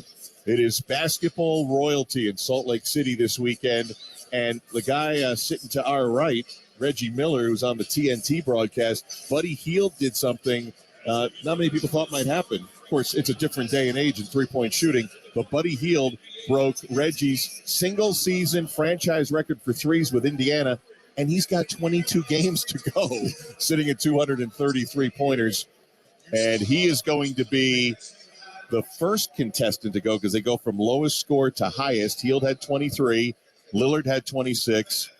Tyrese Halliburton has been about 20 minutes now since they electrified the crowd here with that 31 points. So we'll see if that ices him off before he gets his championship round. Well, no surprise, the guys who Buddy Hield's made the most this year and shooting the best percentage. Tyrese Halliburton, I'll tell you what, he was impressive to me because his misses were right there. He didn't have a bad shot out of the 27 balls. So 2 Indiana Pacers and a Portland Trailblazer for the championship. Buddy Hield will go first. He'll start from the right corner. First shot is up. 70 seconds on the clock, misses. Second one is good.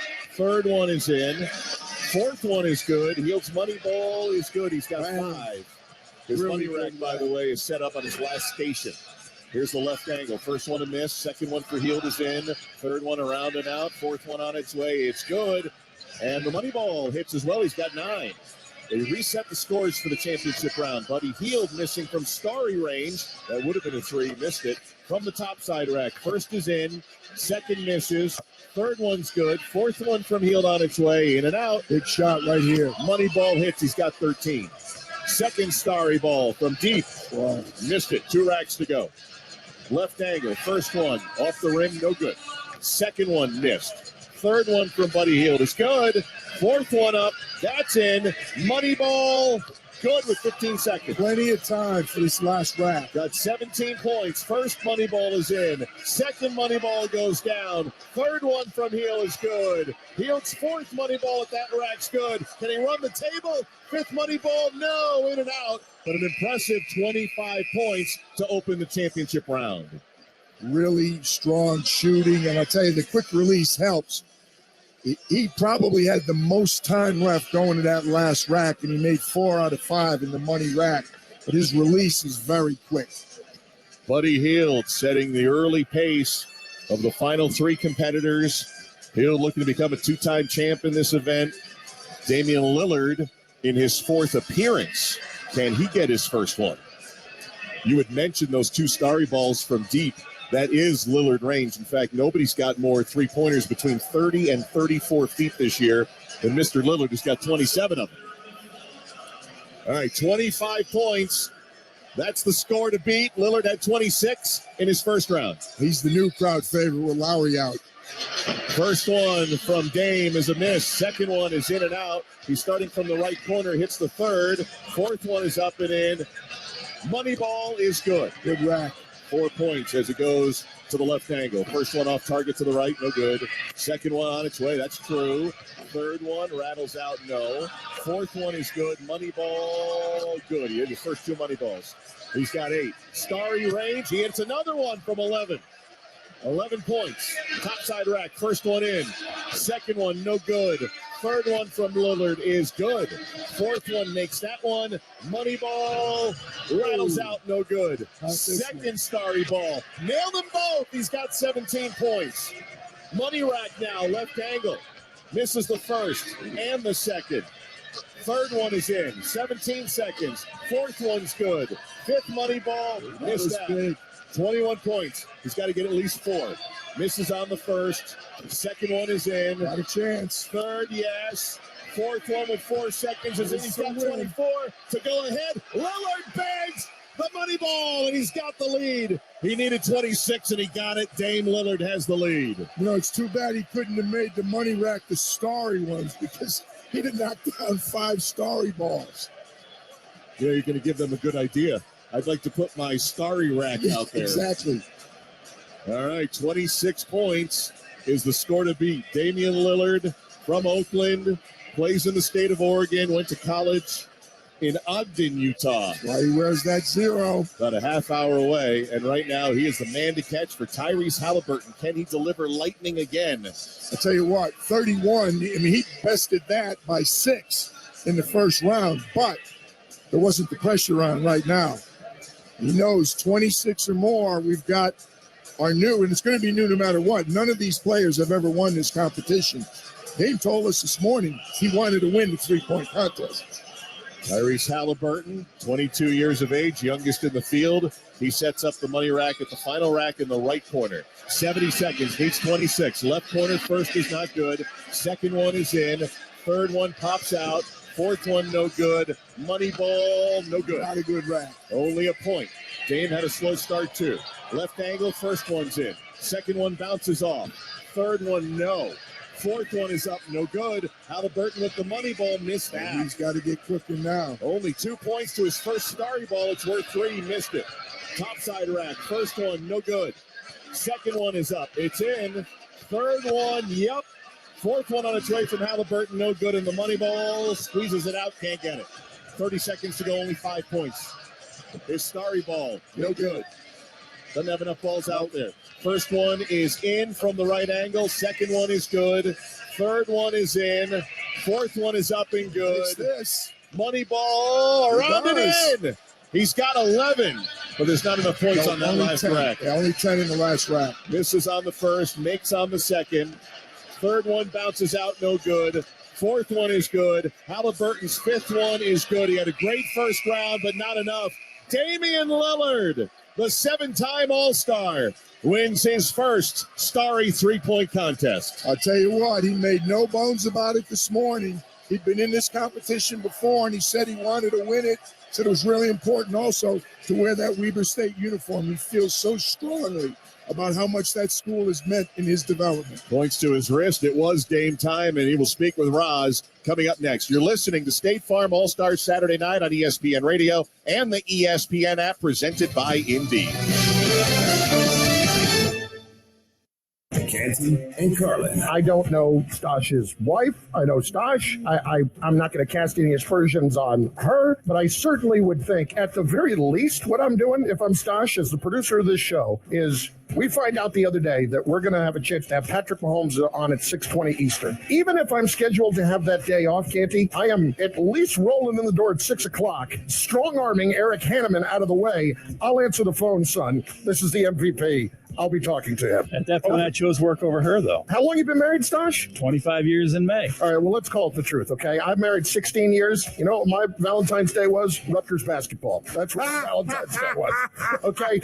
We all know that after 25 years, you can dial it back a little bit on the what's the word I'm looking for here? On all the pageantry, the Valentine's Day. Happy wife, happy life, guys. Canty and Carlin, weekdays at 3 Eastern on ESPN Radio, the ESPN app, and on SiriusXM Channel 80.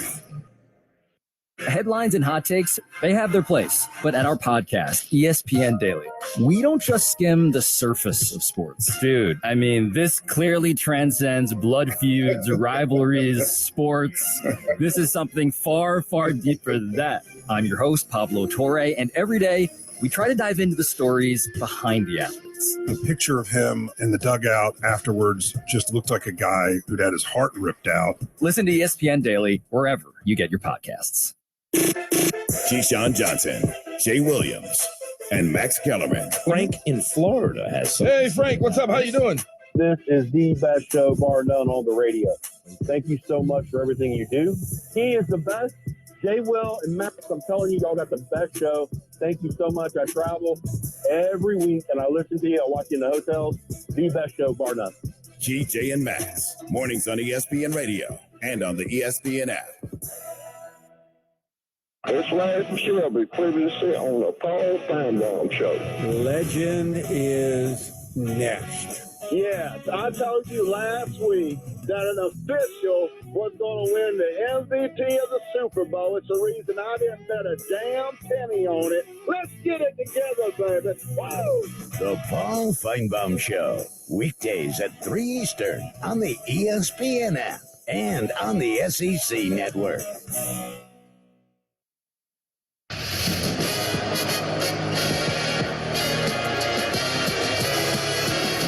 This is State Farm All-Star Saturday Night on ESPN Radio and on the ESPN app.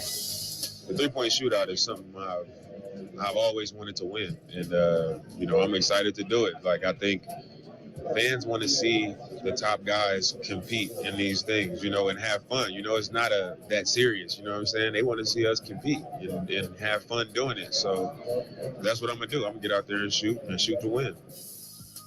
That was Damian Lillard just a few hours ago, and now he's the champ of the Starry three-point contest with Roz. Dame, you told our team that you really wanted this one when we spoke to you before. How did you come and manifest that and then execute it today? I just had to shoot the ball, with precision.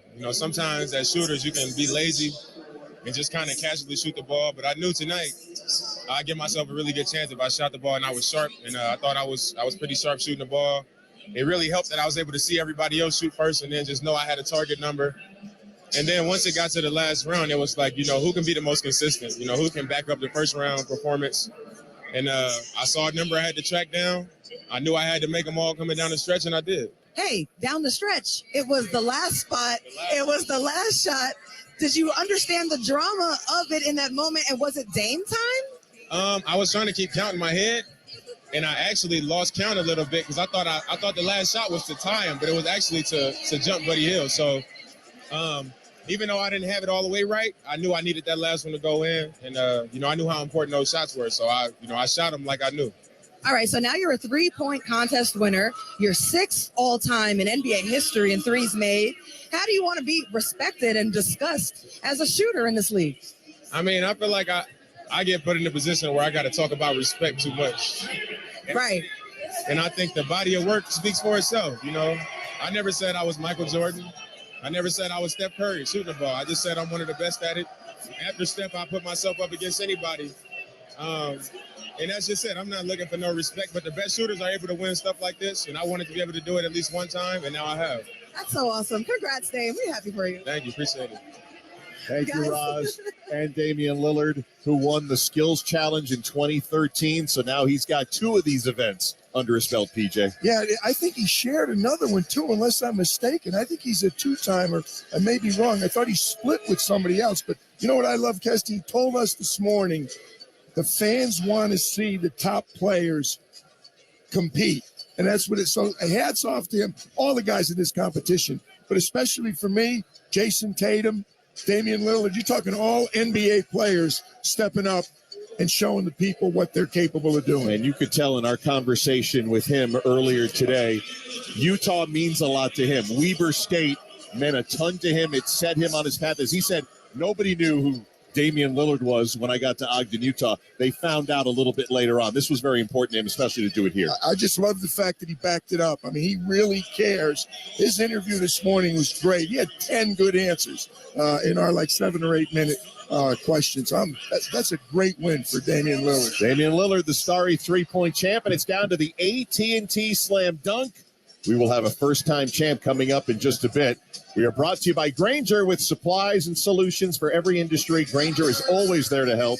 Call clickgrainger.com or just stop by. Right now, we're going to toss it to Kevin Winter in the studio. All right, guys, thank you very much. So we've already crowned the Kia Skills Challenge winner. That was Team Jazz. The Utah Jazz collecting the victory on their own home court. Now Damian Lillard takes home the Starry three-point contest championship, 26 in the regular round in the field of 8, and then 25 in the knockout round. And that's what allows Damian Lillard, 26 in the knockout round. That's what allows Damian Lillard to knock off Buddy Hield and become a first-time champion of the Starry three-point contest.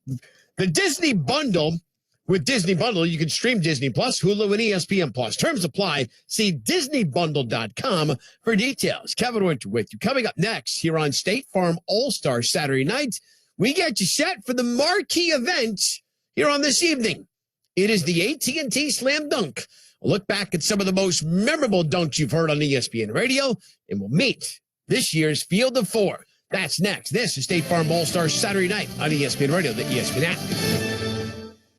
Tomorrow on ESPN Radio, Team LeBron and Team Giannis go head-to-head in the NBA's 72nd NBA All-Star Game in Salt Lake City. The NBA All-Star Game. Coverage begins at 7 Eastern on ESPN Radio. Presented by Indeed. Keyshawn, J. Will, and Max. If you look at any quarterback who ever lived through his first 5 seasons, he's chasing Montana and then Brady if he ever gets there. But right now, I don't see anyone through 5 seasons who's done what Mahomes has done.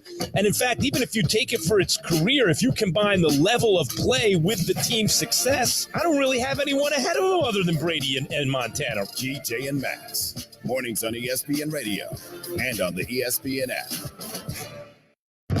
Did you miss Canty and Carlin? The MVP of Super Bowl 57 is with us. Patrick, take us through the controversial play at the end with the penalty. As you watch, he definitely tugged him to kind of get him out of the way of where he wanted to go, and that's the reason the throw was so off target. I'm not going to be throwing it that far off target if not a little bit of tugging going on, and that call went our way, where I think a few other calls throughout the game went their way, and that's how football usually happens. Canty and Carlin, weekdays at 3 Eastern on ESPN Radio and on the ESPN app. Forgotten First with Keyshawn Johnson. Woody Strode grew up in Los Angeles and was a football and track star at Jefferson High, not far from where Kenny Washington went to Lincoln High. The two would eventually play together at UCLA, the first 2 black players for the Bruins football team. Strode would almost certainly have been a high draft pick, but he was shut out at playing in the NFL because no black players were in the league. After 3 seasons in the CFL, Strode returned to Los Angeles and went on to an incredibly diverse career in the entertainment business. And Strode went on to star in dozens of movies. He earned a Golden Globe nomination in the famed movie Spartacus, and he played a critically acclaimed role in famed director John Ford's Sergeant Rutledge. Strode worked in movies almost to his death at the age of 80. And if you've seen any of the Toy Story movies, know that Woody Pride, played by Tom Hanks, is named after Woody Strode. Black History Always. Celebrating Black History Month on ESPN Radio.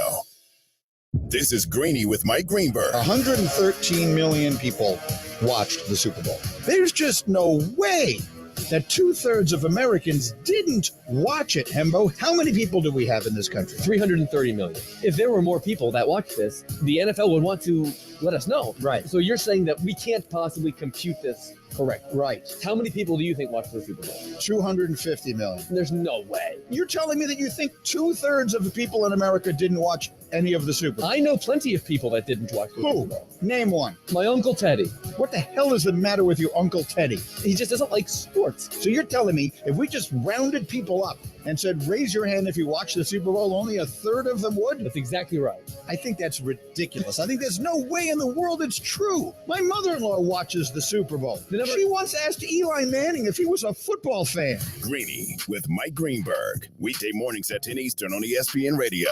Plus, you can watch and listen on the ESPN app.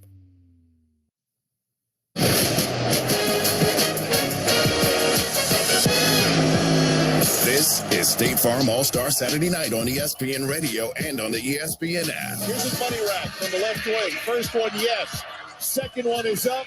That's good. He's got 19. Third one, no good. He just needs one more. And he hits with his fourth. He's in for the championship round. He hit the last one as well. 23 to the final rack. First one is a miss. 5 seconds to go. Second one spins 5 times around and in. Third one's good. Fourth one's good. Can't get off the money ball, and it doesn't matter. Damian Lillard, 26 in round 1. In round 2, which was the championship round, Buddy Hield opened with 25. Lillard was up next. 17 seconds. Fourth one's good. Fifth money ball. Missed that. Big. 21 points. He's got to get at least 4. Misses on the first. The second one is in. Not a chance. Third, yes. Fourth one with 4 seconds is in. He's got 24 to go ahead. Lillard bags the money ball, and he's got the lead. He needed 26, and he got it. Dame Lillard has the lead. And eventually a championship. Damian Lillard wins the Starry three-point contest. Kevin with you here on State Farm All-Star Saturday Night. And that just leaves one event left on the evening. And it is the marquee. And it has provided many memorable moments on ESPN Radio over the years. 2000, Vince Carter. All right, they're getting ready again. McGrady right in front of the basket, remember. On the bounce, Carter does it. Went through his legs and dunked it with the right hand. Wow. I would assume that's a 50 if the judges are bowing. 2008, Dwight Howard. Dwight Howard sheds the Magic jersey and has a Superman shirt underneath. And now Jameer Nelson ties the cape around the neck. I'll tell you, Superman never looked so good. Here he goes. There's the lob from over the backboard. Oh! A dunk from about 10 feet out in the lane. Oh, my. 2009, Nate Robinson. Dwight Howard standing near the basket in the free throw lane. And Nate Robinson, is he going to try to go over him? I think so. And I give it to him. If he makes this happen, here he goes. He did. He did it. Nate Robinson threw it down, flying over Dwight Howard. 2011, Blake Griffin. Here goes Griffin. Caught it and slammed it. He cleared the hood. A perfect setup from Baron Davis. And a two-hand slam by Blake Griffin.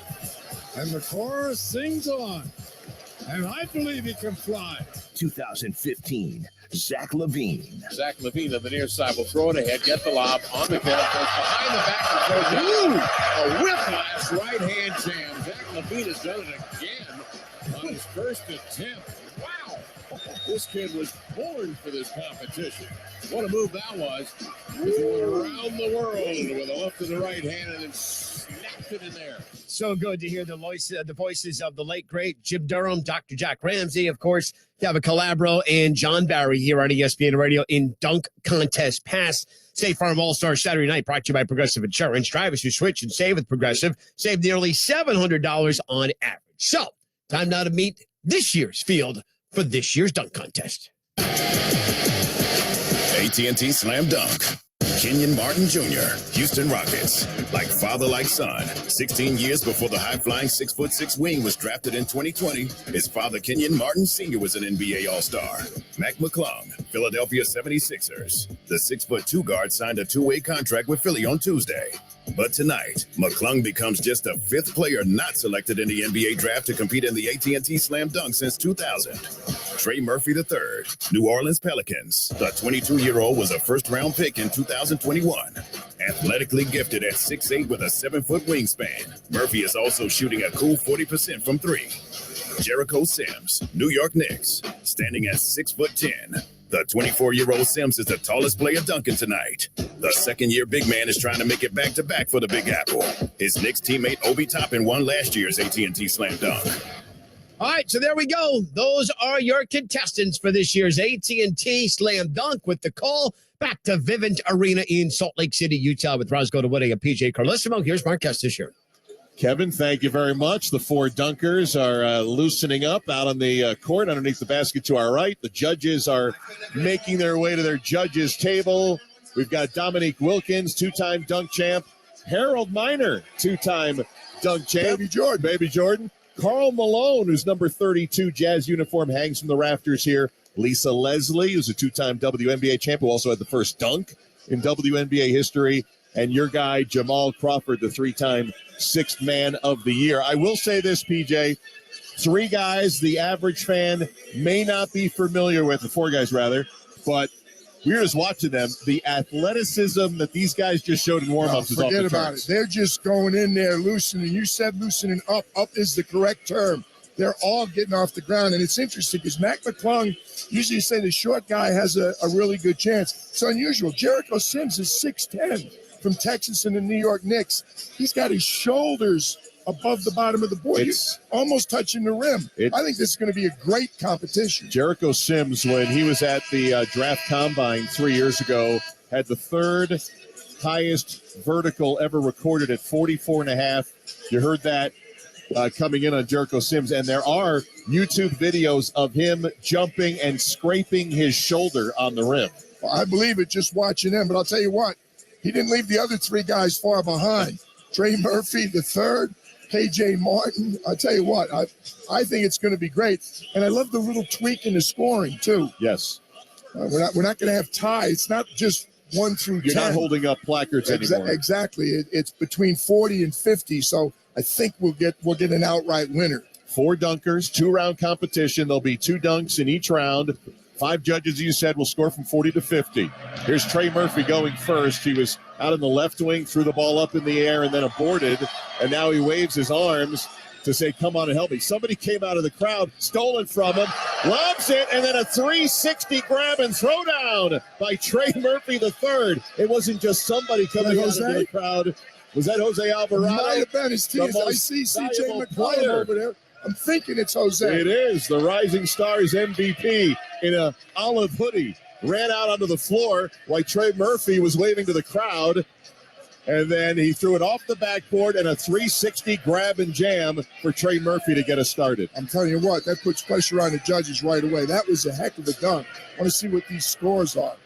PJ, we always say, if you can nail the dunk on the first attempt, huge. It gives you a chance for a 50. And I also think it enables the judge to feel better about giving you a higher score. Well, creativity, you give them some extra points. I don't know if that includes what the judges are doing. I'm looking for high 40s, maybe even a 50. Here we go, waiting on the judges. Dominique, 48. Got 2 47s, a 46, and a 45. That's 46.6 is the average score. I thought it'd be a little higher. The challenge, sometimes that's a little bit of a problem. You don't know where to set the bar first time. That's exactly right. You get the first guy come out of the box and hit something. You don't want to go 50 right out of the box. I heard Damian Lillard tell us he liked the fact that he was going last and he knew what score he needed. Great point. So it looks like Jericho Sims of the Knicks will be the next guy up. Remember last year, Obi Toppin won the slam dunk contest. So he's bigger than Obi. Look at, he's taller. I don't know what they list Obi at. Obi's probably about 6'9", or right there. But look at the size of this guy. Yeah, huge, big shoulders. Longhorn, like our guy John Medani from our producer, Austin, Texas. All right, Sims is standing on top of the arc, eyeing the rim. See what he's got in store for us. Makes his way toward the rim, tucks it at the box, goes up high, throws it down with both arms ending up at the elbow in the cylinder. That's some ups right there from Jericho Sims. Simple but impressive, and it's early, so I don't want to go out on the limb yet. And I've seen missed dunks, which is great. The point you made. You go out and you complete your dunk. All these guys have talked about, I've got some dunks that nobody has seen. That's one there. His head was completely above the rim. Yes, crazy vertical. He threw the ball off the top of the square, came flying in, ended up with at least the right arm all the way to the elbow. The left, it looked like the wrist. Didn't quite get it all the way in, but still impressive. You know what? Sometimes the dunks that you like the most are the ones that you don't even realize what he did until you're watching the slow motion replay and wow, I didn't know that happened. His eyes were rim level. Might have got as high as the nose as well. Now we're just waiting on our judges. Where the judges like to talk to each other because they don't want to be like out of line with everybody else. So what'd you give them? What'd you give them? That's what they're talking about. Pascal Siakam with an old school camcorder. Looked like. All right, here we go. The scores are in. Couple of 49s, 248. So Karl Malone with a 44, but it comes out to 47.6. The early lead for Jericho Sims. I'm a little surprised. I think if you reverse the order of the two dunkers, the scores would have been reversed also. I thought they were both excellent dunks, particularly for the first dunk of the night. Well, I would say Karl Malone, the Hall of Famer, you got to set a very high bar. Carl's actually looking down the line at Dominique and saying, why'd you score it so high? He likes and respects Dominique. If it was somebody he was playing against, he'd say, you got a problem with my score? We got a second-generation NBA player, Kenyon Martin Jr. He's the most veteran of the four here, a third-year player out of the Houston Rockets. He's got teammates going to throw it up from underneath. Ooh, bad Martin throw. was cutting in from the left baseline. Didn't like the low throw. Martin's got a minute left to complete the dunk. He'll start from the left corner, makes his run, takes the grab. Ooh, tried to reverse it and slam it, and nearly completed it. That'll go as an attempt because he actually did it. They're allowed 3 attempts, and as you said, still 52 seconds left. Jayshawn Tate, his teammate with the Rockets, helping, and the second liftoff is not completed by Martin. Got 44 seconds. Each dunker gets 90 seconds plus one additional try to complete a dunk. Third attempt completes it on the lob from Jayshawn Tate. Coming from the baseline, a grab and wrap around, hammer down on the third attempt for Kenyon Martin Jr. Heck of a dunk, but exactly what you talked about. When it happens on your third try, it doesn't seem quite as spectacular, which really isn't fair, but you got to know that's in the judges' minds. Judges are making up their minds right now. The mascots, the Bear gave him an 8. Clutch, the Houston mascot, gave him a 10. No surprise there. Before we get the scores, let's check in with Roz. I spoke with Mac McClung before the dunk contest. And guys, for inspiration, he's been watching old dunk contests. He feels his strength is creativity. He said he's going to try dunks that no one has seen before, and that judges and fans and guys, yes, you will have to watch the replay to really understand all that's going on. But he told me his first goal is simple: make the dunk on the first try. Well, he's got to wait right now for the scores they're in. A 47, 3 46s, and a 45. So Kenyon Martin Jr.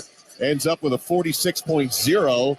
Crowd is booing because we saw the replay, man. His head was scraping. He's the perfect example of you watch the replay and you go, wow, I didn't realize he did that. But that was a great dunk. Took him 3 attempts. Exactly. All right, so Mac McClung, who's been in the G League all year, was just signed to a two-way by the 76ers, has his Philly jersey on. He hasn't even played a game yet in this jersey. He just put his jersey on here in Salt Lake City for the first time, the Philadelphia jersey. All right, he's got 2 gentlemen standing in the restricted area.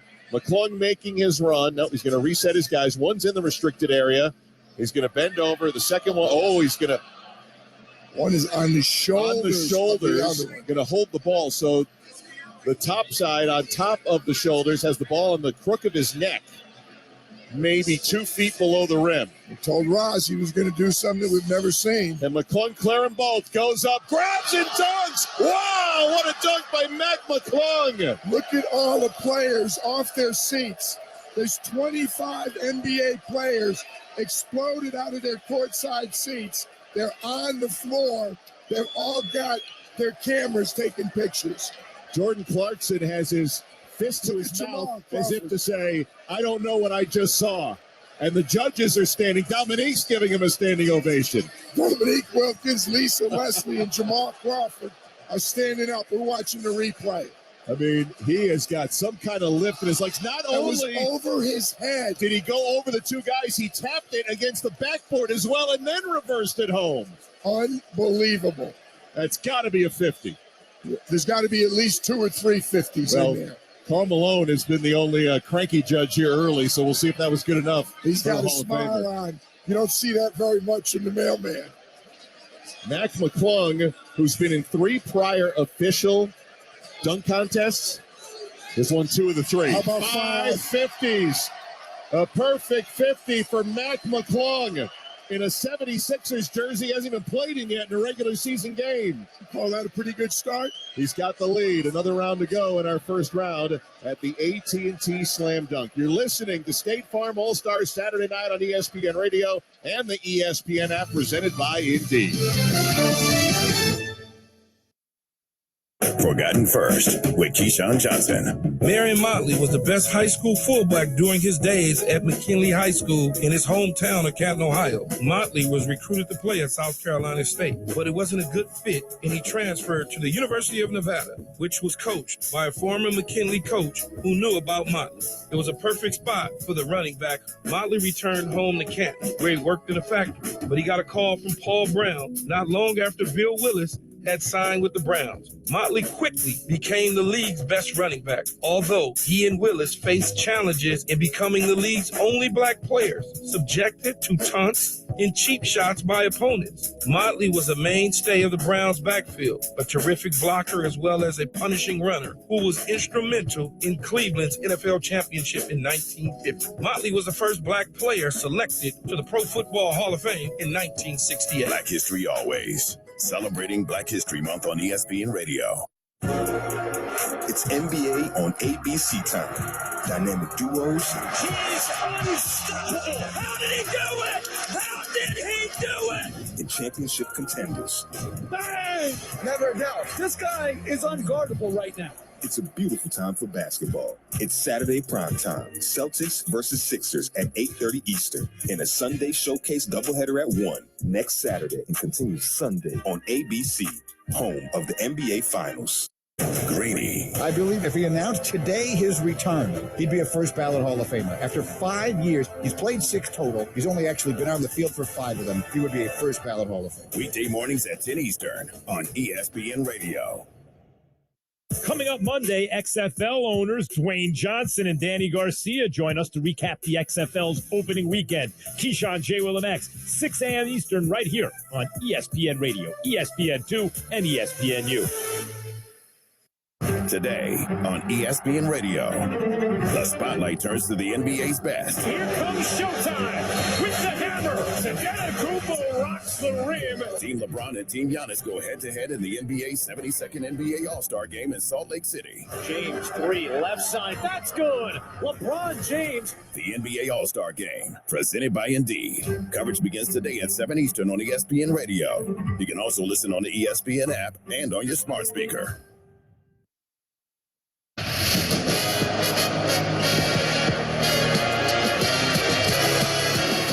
This is State Farm All-Star Saturday Night on ESPN Radio and on the ESPN app. Mark Kestisher, PJ Carlissimo, Roz Golan-Witte with you from Utah. Mac McClung has him buzzing here in Salt Lake City. A perfect 50 on the first of his 2 dunks in round number 1. Before we continue with the first round, let's pause 10 seconds for station ID. You're listening to State Farm All-Star Saturday Night on ESPN Radio and the ESPN app, presented by Indeed.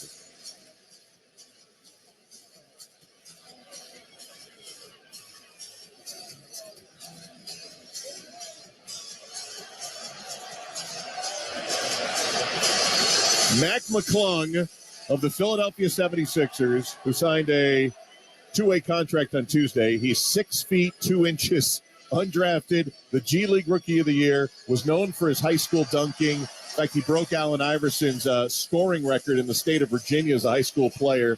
We heard the late Jim Durham say in one of our cuts earlier, maybe it was Kevin Calabro who said, he was born to do this. Mac McClung was born to do this. Yeah, he was talking about Zach Levine from a neighbor of ours from Bothell outside of Seattle up in Toronto, and that really it should have been a tie between him and Aaron Gordon. That was unbelievable. But Mac McClung just got every NBA player, including probably more than half of the All-Stars for tomorrow night, came jumping out of their seats. They couldn't believe it when they saw it.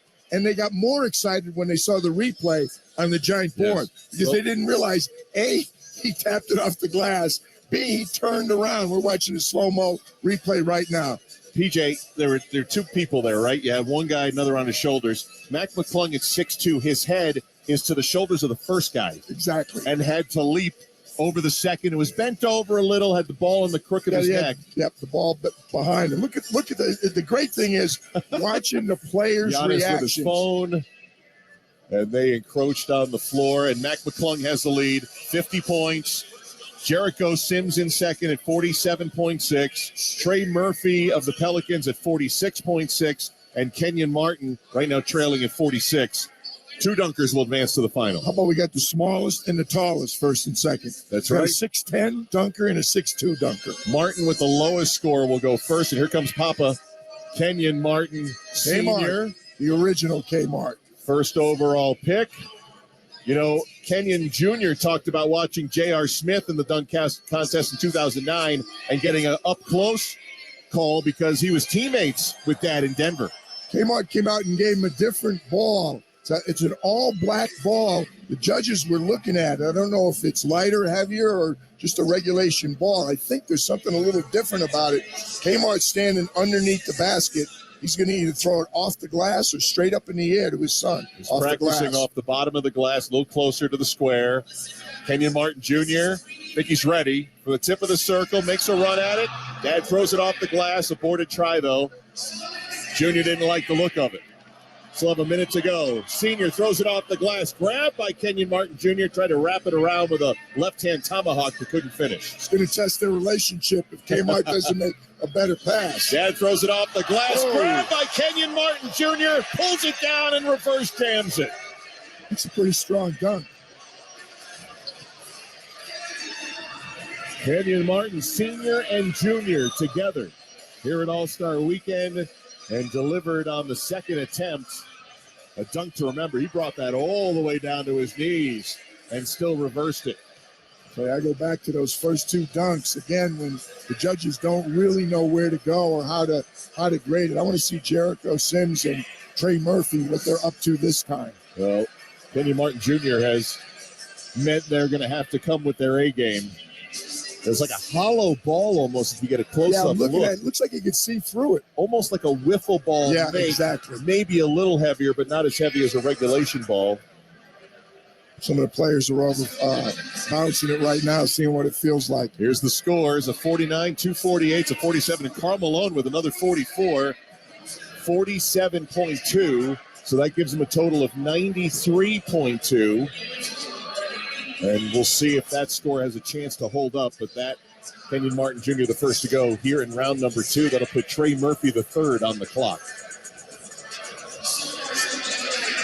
Again, Trey Murphy the third and Jericho Sims. One of the things that they did so well, not just good dunks, but they did it on the first try.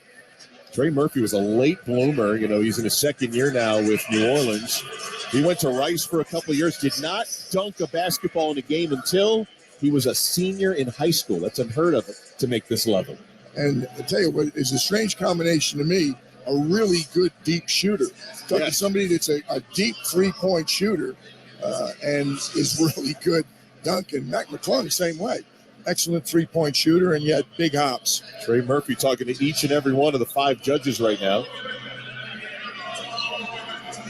Tomahawk or windmill, he's asking the crowd. He's asking the crowd, what do you want, tomahawk or windmill? Here he goes, Trey Murphy. He'll try the reverse jam, pulled it down, reversed and slammed it home. Another first take jam for Trey Murphy. Is this a drone over us? Yes, we do have a drone buzzing over us. That was neither a tomahawk. I was going to say, is that both? Is that a tomahawk and a windmill? Behind his head. All the way behind the back. That's a little windmill action with 2 hands. Down to the knees and then turned his body. Never took the second hand off the ball. Looking at the rim the whole way. And on his way down, he slammed it. The judges must have monitors to look at because I'll tell you, when you see these dunks second or third time. And I think that's what Trey did. It's totally different. When he went to every judge, he said, make sure you look at the replay before you cast your vote. I'll tell you what, he's right because all the things he did, the 4 other judges are barking at Carl right now. 50, 50, 50, a 48 from Minor, a 49 from Karl Malone. That's a 49.4 and 96 So he's got the clubhouse lead at the moment. Trey Murphy with 96 points through 2 rounds, 2 impressive dunks, 2 executed on its first attempt. I tell you what, you're exactly right. Very, very strong. I tell you, so far, this competition isn't good. It's excellent. These guys, what they showed us in warm-ups, they're backing it up right now. You may not know them. They may not be household names, but these guys been dunking for a long time.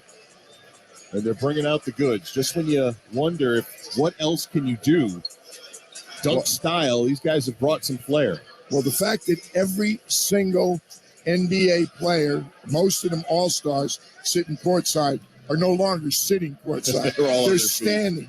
And most of them are on the court. They're just outside the three-point line on the left side. See what Jericho Sims has in store. 6'10". His head was above the rim last time. See if he can post a good one with Mac McClung, the perfect 50, waiting to close out round 1. They're going to bring out the ladder. Now, is this what Jericho wants, or are they measuring? I'm wondering whether they're checking the rim. No, they're putting something on the rim. On the rather, there's a letter. They're taping a sign. Yep, looks like an envelope you would see like at the Oscars that they would open, and the winner is. They got the NBA logo on it. Says AT&T Slam Dunk. They just clipped it to the front of the bottom of the cord, the netting. What does Jericho Sims have in mind? Here we go. Carries the basketball, grabs it, slams it, puts the right arm all the way in, and he's got the note on the way down. And what does it say? He opened the envelope before he came down. He's going to put a 50. It's going to have. Envelope says, yep, he's holding a 50. He has scored it himself. Will the judges agree? I don't think so. I liked it a lot. I love the creativity, but I don't think a 50. Julius Randle, his Knicks teammate, is clapping with a big smile. He said, I love the creativity, but will the judges give him the goods? I know Spike Lee would give him 50. Yeah, his peers, yeah, exactly. His peers don't seem to have been quite as impressed.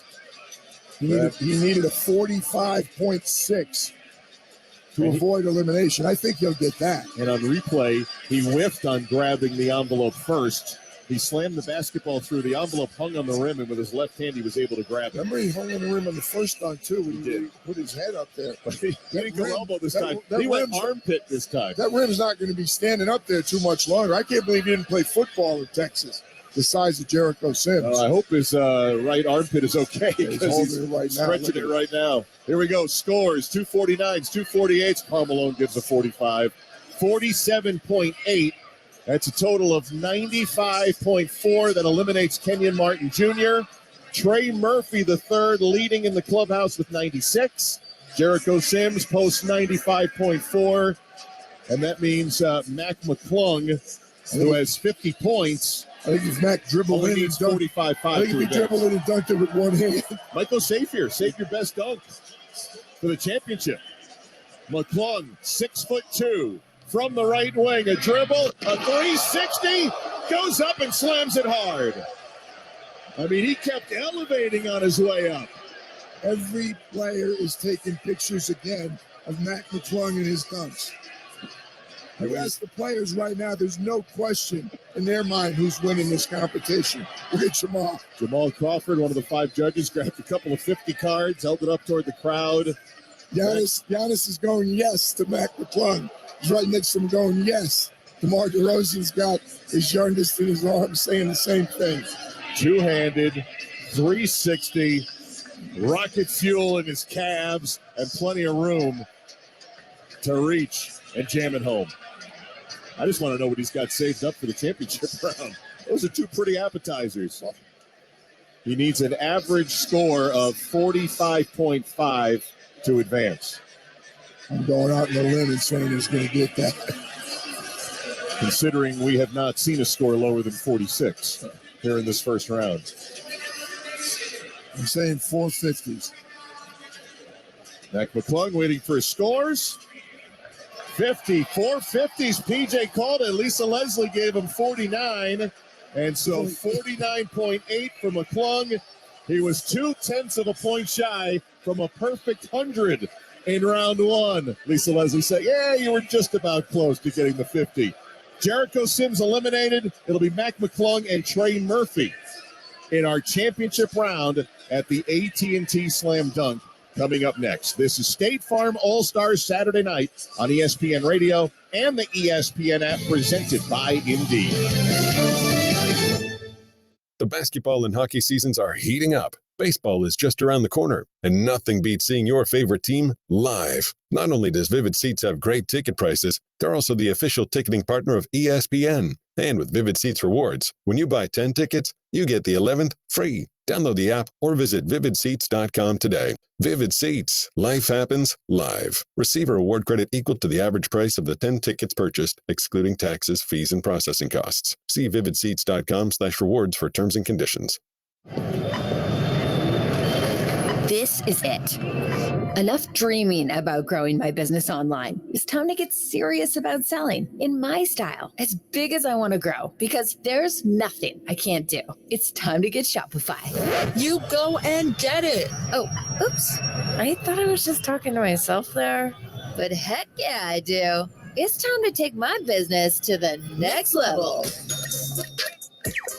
Start selling with Shopify to join the commerce platform revolutionizing millions of businesses worldwide. Packed with industry-leading tools ready to ignite your growth, Shopify gives you complete control over your business and your brand. From templates that make site design simple to customizations that let you grow at your pace. This is possibility powered by Shopify. Sign up for a free trial at shopify.com/play. That's shopify.com/play. Go to shopify.com/play to take your business to the next level today. Will they find a home? Sponsored by Geico. Susan has always wanted to live in a chateau. I like a certain je ne sais quoi. While Jake is more into the Cape Cod style home. It's a classic look. Compromise is tough, but these two won't have to compromise when they bundle home and car insurance with Geico. It's easy, and they can save even more. In the end, Susan and Jake found a Cape Cod style home where they will only speak French. Bonjour, je t'aime, merci beaucoup, and cordon bleu. You'll get better with time. Bundling without compromise at geico.com. It's been an incredible football season, and Adam Schefter has been there each week giving you all the news, inside scoops on the happenings throughout the league.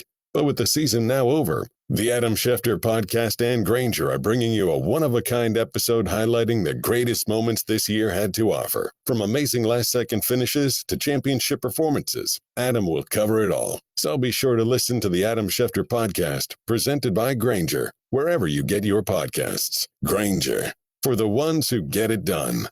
For the ones finding new ways to ensure the job always gets done. For the ones wearing many hats. For the ones who are hands-on, even from far away.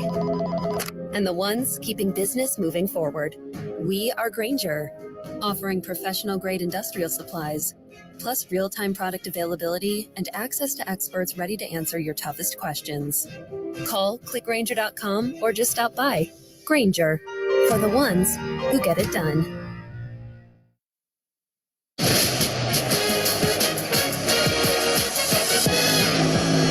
This is State Farm All-Star Saturday night on ESPN Radio and on the ESPN app. Mark Kestis here, PJ Carlissimo, Roz Golden Woody with you from Salt Lake City. Final round of the AT&T Slam Dunk coming up. We're brought to you by Vivid Seats, where you earn rewards with every purchase. Vivid Seats Rewards is your ticket to more tickets. Vivid Seats, life happens live. Trey Murphy, Mac McClung in the finals. And Roz, Mac McClung was 150 away from a perfect 100 in the first round, but Lisa Leslie gave him a 49. Right. She was the only judge to do so. Everybody else gave 50s. And I actually spoke with Lisa Leslie right before the dunk contest about what she's looking for to judge a dunk. And she said the reaction from the crowd, that really lets us know when something's special.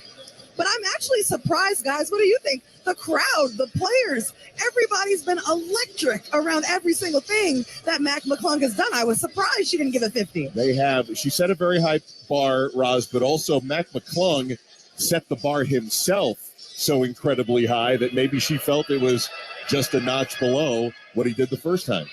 950s and a 49. Not a bad start. Bad. That's going to win. As we told you, he's been in 3 official dunk contests, not NBA dunk contests, but in high school, probably in college. He's won 2 of those 3. And they'll reset the scores here for the final round.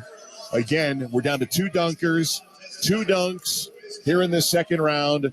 Mac McClung against Trey Murphy, both incredible athleticism. 6 inches difference between height-wise. McClung at 6'2", Trey Murphy at 6'8", but PJ both exhibited incredible athleticism in the warm-ups, and they delivered in round 1. I'll tell you what, Kesty, that is a tough act to follow. I hope, I'm not going to believe it till I see it, but I hope they can duplicate what they just did in the first round. That's incredible first round. That's as good a first round as I remember for a long time. And if they can deliver, it changes the entire narrative on the slam dunk, which was, who are these guys? What other dunks can you deliver? There's no excitement. Maybe they can. Both are wearing very similar jerseys. The Pelicans and the Sixers are red, about the same color red. And neither franchise has a slam dunk champion? Neither has a slam dunk champion, and I'm expecting Adam Silver to announce that they're both invited back next year, regardless of who wins this round. Trey Murphy of the Pelicans walks into the lane. Each guy has 2 dunks like they did in the first round. Starting all over, too. Brand new points. Scores are wiped out. Brand new points. We start at 0. 950s down the drain. Murphy goes back beyond the arc. He'll make a run at it. With a dribble between the legs, flips it high in the air, grabs and windmills it home. Trey Murphy delivering in round 1 in his first dunk of the final round. He put it between his legs when he was crossing the 3-point line. Then he took 2 more steps and threw it up and went and got it. And I want to see the replay because he caught it outside the restricted area and just right hand windmilled it. And again, a big reaction from the players. I'm going with the players. I heard what Lisa Leslie told Roz, but those players are loving this competition. PJ, there are windmills and there are windmills. That was like a 360. He put his arm all the way around. Yeah, extended his arm way back. The ball was like outside the restricted area, and he just threw it. 3 attempts. He's nailed them all. Exactly. He's nailed first time. 3 attempts. Here come the judges' scores. Be shocked if they're not all 50s. 1, 2, 2 50s, 2 49s, and Karl Malone with a 46. Stunning. Trey Murphy with a 48.8 and dunk number 1. I am stunned. Well, there's some serious murmur in the crowd. They don't like that scoring at all. Our producer John Medani with the line of the night. Karl Malone playing defense. He's done that before here in Utah. Yes, he has. All right, what does Mac McClung have? All right, he's got a prop out. Man standing underneath in the restricted area. Has the ball above his head. McClung starts from the left wing, eggs on the crowd a bit. Here he goes, makes a run at it, lifts off, reverse jam, throws it down with a double clutch. Mac McClung, a strong offering here in his first dunk of the final round. And he swirls his finger to say, make sure you look at the replay. Giannis has his mouth open, ready to look at the replay. It was a double clutch. Neat and Jamal Crawford is standing up again, clapping, holding up a 50 sign. He's pointing 2 fingers saying, watch, I double clutched it. 1, 2, reverse jam. And there's the UNAs as they see it on the big board above us. How many 50s this time? 4 or 5? Now, I can't read Karl Malone all night, and Lisa Leslie, she got to give him a 50 now. They're on Carl. Everybody's waiting to see what Carl's going to do. I'm saying 5 50s, Cass. The rim is 10 feet off the ground, right? I don't know His about head this was one. at the rim. 5 50s for Mac McClung, an average of 50. His second 50-point dunk of the night, and he's the leader going into the final dunk here of the AT&T Slam Dunk. If I'm Trey Murphy, I'm upset because I haven't been good. I've been great. And even a 50 may not win it for him if he gets a 50 here. He's been great, and he's just been outshone. It's amazing. Mac McClung has yet to even be in a 76ers practice, I don't know. He signed his Mac two-way on Tuesday. With Mac's 3 dunks now, all first attempts. I believe these guys have all nailed These 2 together are 6 for 6. And that's what they both talked about. They said, you know what? We've got some different ideas. We've done it before. Can they execute in the big spotlight? The answer's been a big YES so far. I'm ready to say right now, let's watch the last dunk for both these guys. This is better than Toronto. And Toronto's the best one I remember. Aaron Gordon and Zach LaVine. Trey Murphy. Can he put up a big number? Runs 360 and Will Mills at home. Will it be enough to get him enough points to put a little bit of pressure on Mac McClung? I don't know if it was as good as any of the first three he did. He did execute on the first attempt. Now he says, look at the replay. Which is always the way. Here we go. He's in. Dribble, 360, wraparound window. Excellent, but not good enough. And Mac McClung may be waiting for a coronation. Well, with one more to go. That's right. He's got to get at least 41-2, otherwise Mac McClung doesn't have to do anything. Here come the scores for Trey Murphy. 350s. 250s, 249s, and a 48 for 49.2, 98. You know, in many years, 98 points might get to the slam dunk title, but that's Mac McClung great, out there. particularly when he's done 4. Reverend Jesse Jackson sitting to our left while taking in the competition. Well, knowing Mac McClung, he's got his high school jersey, Gate City. I bet you he won a slam dunk title wearing that jersey a few years ago. He's got the Gate City jersey on over his 76ers jersey, a team he signed with less than a week ago. And he might just win the slam dunk. Here he is. Oh, a 360 and a bit more, and he slams it home, and he says it's over. It's over, surrounded by NBA veterans. All the players are going, let's go. Trey's shaking hands. He knows he got second. That is unbelievable. 4 dunks. 4 dunks for him, 4 for Trey. First attempt dunks. Every one excellent. PJ, he might just done a 450. He might have won another 90 degrees. It was more than 360. He might have just done a 450 dunk. And I've never seen that. Definitely more than 360. All right, let's get the replay here. Coming in from the right side, one dribble, rotation. I don't know if he got to 450, but he reversed it after a full 360 and maybe just a little bit more. What a feat of athleticism. Was in the G League all year. He was going to be the first G Leaguer ever to participate. But he's on a two-way with Philly, and it's 550s, a perfect 100 in the final round. Mac McClung, you may not have even heard of him before tonight, is the AT&T Slam Dunk Champion. Judges are standing up, clapping, calling him over. They want to shake his hands. From Georgetown to Texas Tech to the G League to the Slam Dunk Championship. And he'll speak with Roz in a moment. You're listening. Giannis giving him a big hug. You're listening to State Farm All-Stars Saturday night on ESPN Radio and the ESPN app, presented by Indeed. Mike Greenberg, Greeny. My first favorite player, and there is always a special place in your heart for your first favorite player. Born number 73 for those Jets. And his name was Joe Klecko. And it has broken my heart time after time, year after year, to see him passed over for the Hall of Fame. He was a genuinely great player. He was a Pro Bowl player at 3 different positions on the defensive line. He was the unquestioned leader and best player on a group called the Sack Exchange, which in the early 80s was one of the most dominant defenses in the National Football League, and which unquestionably was the most in love I've ever been with any group, any team, anything in sports in my lifetime. And yesterday, it was announced that that player, finally, after all these years, will take his rightful place in the Pro Football Hall of Fame. Greeny with Mike Greenberg. Weekday mornings at 10 Eastern on ESPN Radio. Plus, you can watch and listen on the ESPN app.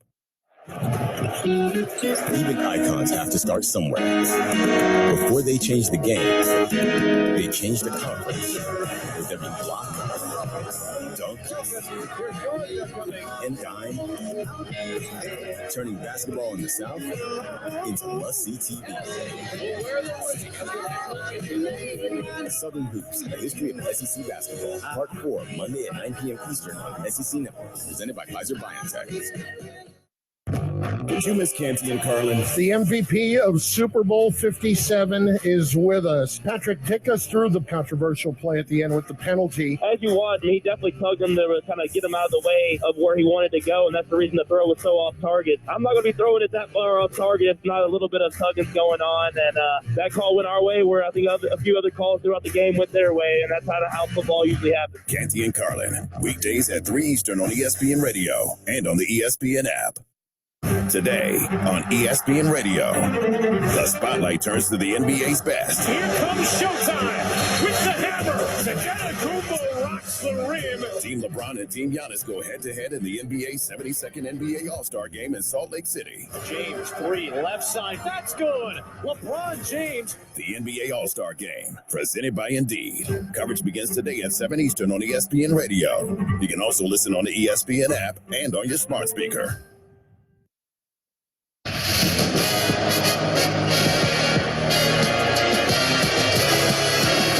This is State Farm All-Star Saturday Night on ESPN Radio and on the ESPN app. Well, that was a fun All-Star Saturday night in Salt Lake City. Usually the three-point contest is a climax of the night, but the AT&T slam dunk delivered. Mac McClung delivered. He ended up with 19 50s and a 49, a perfect second round, beating Trey Murphy as the slam dunk champ. We'll hear from him in just a moment. Free battery testing. Free battery charging and replacement batteries that fit your needs. That's what makes AutoZone America's #1 battery destination. Get in the zone, AutoZone. Mark Kestisher, PJ Carlissimo, Roz Golden-Woody with you from Salt Lake. That's how you finish off the night. That was guess who else delivered? Trey Murphy III. He did.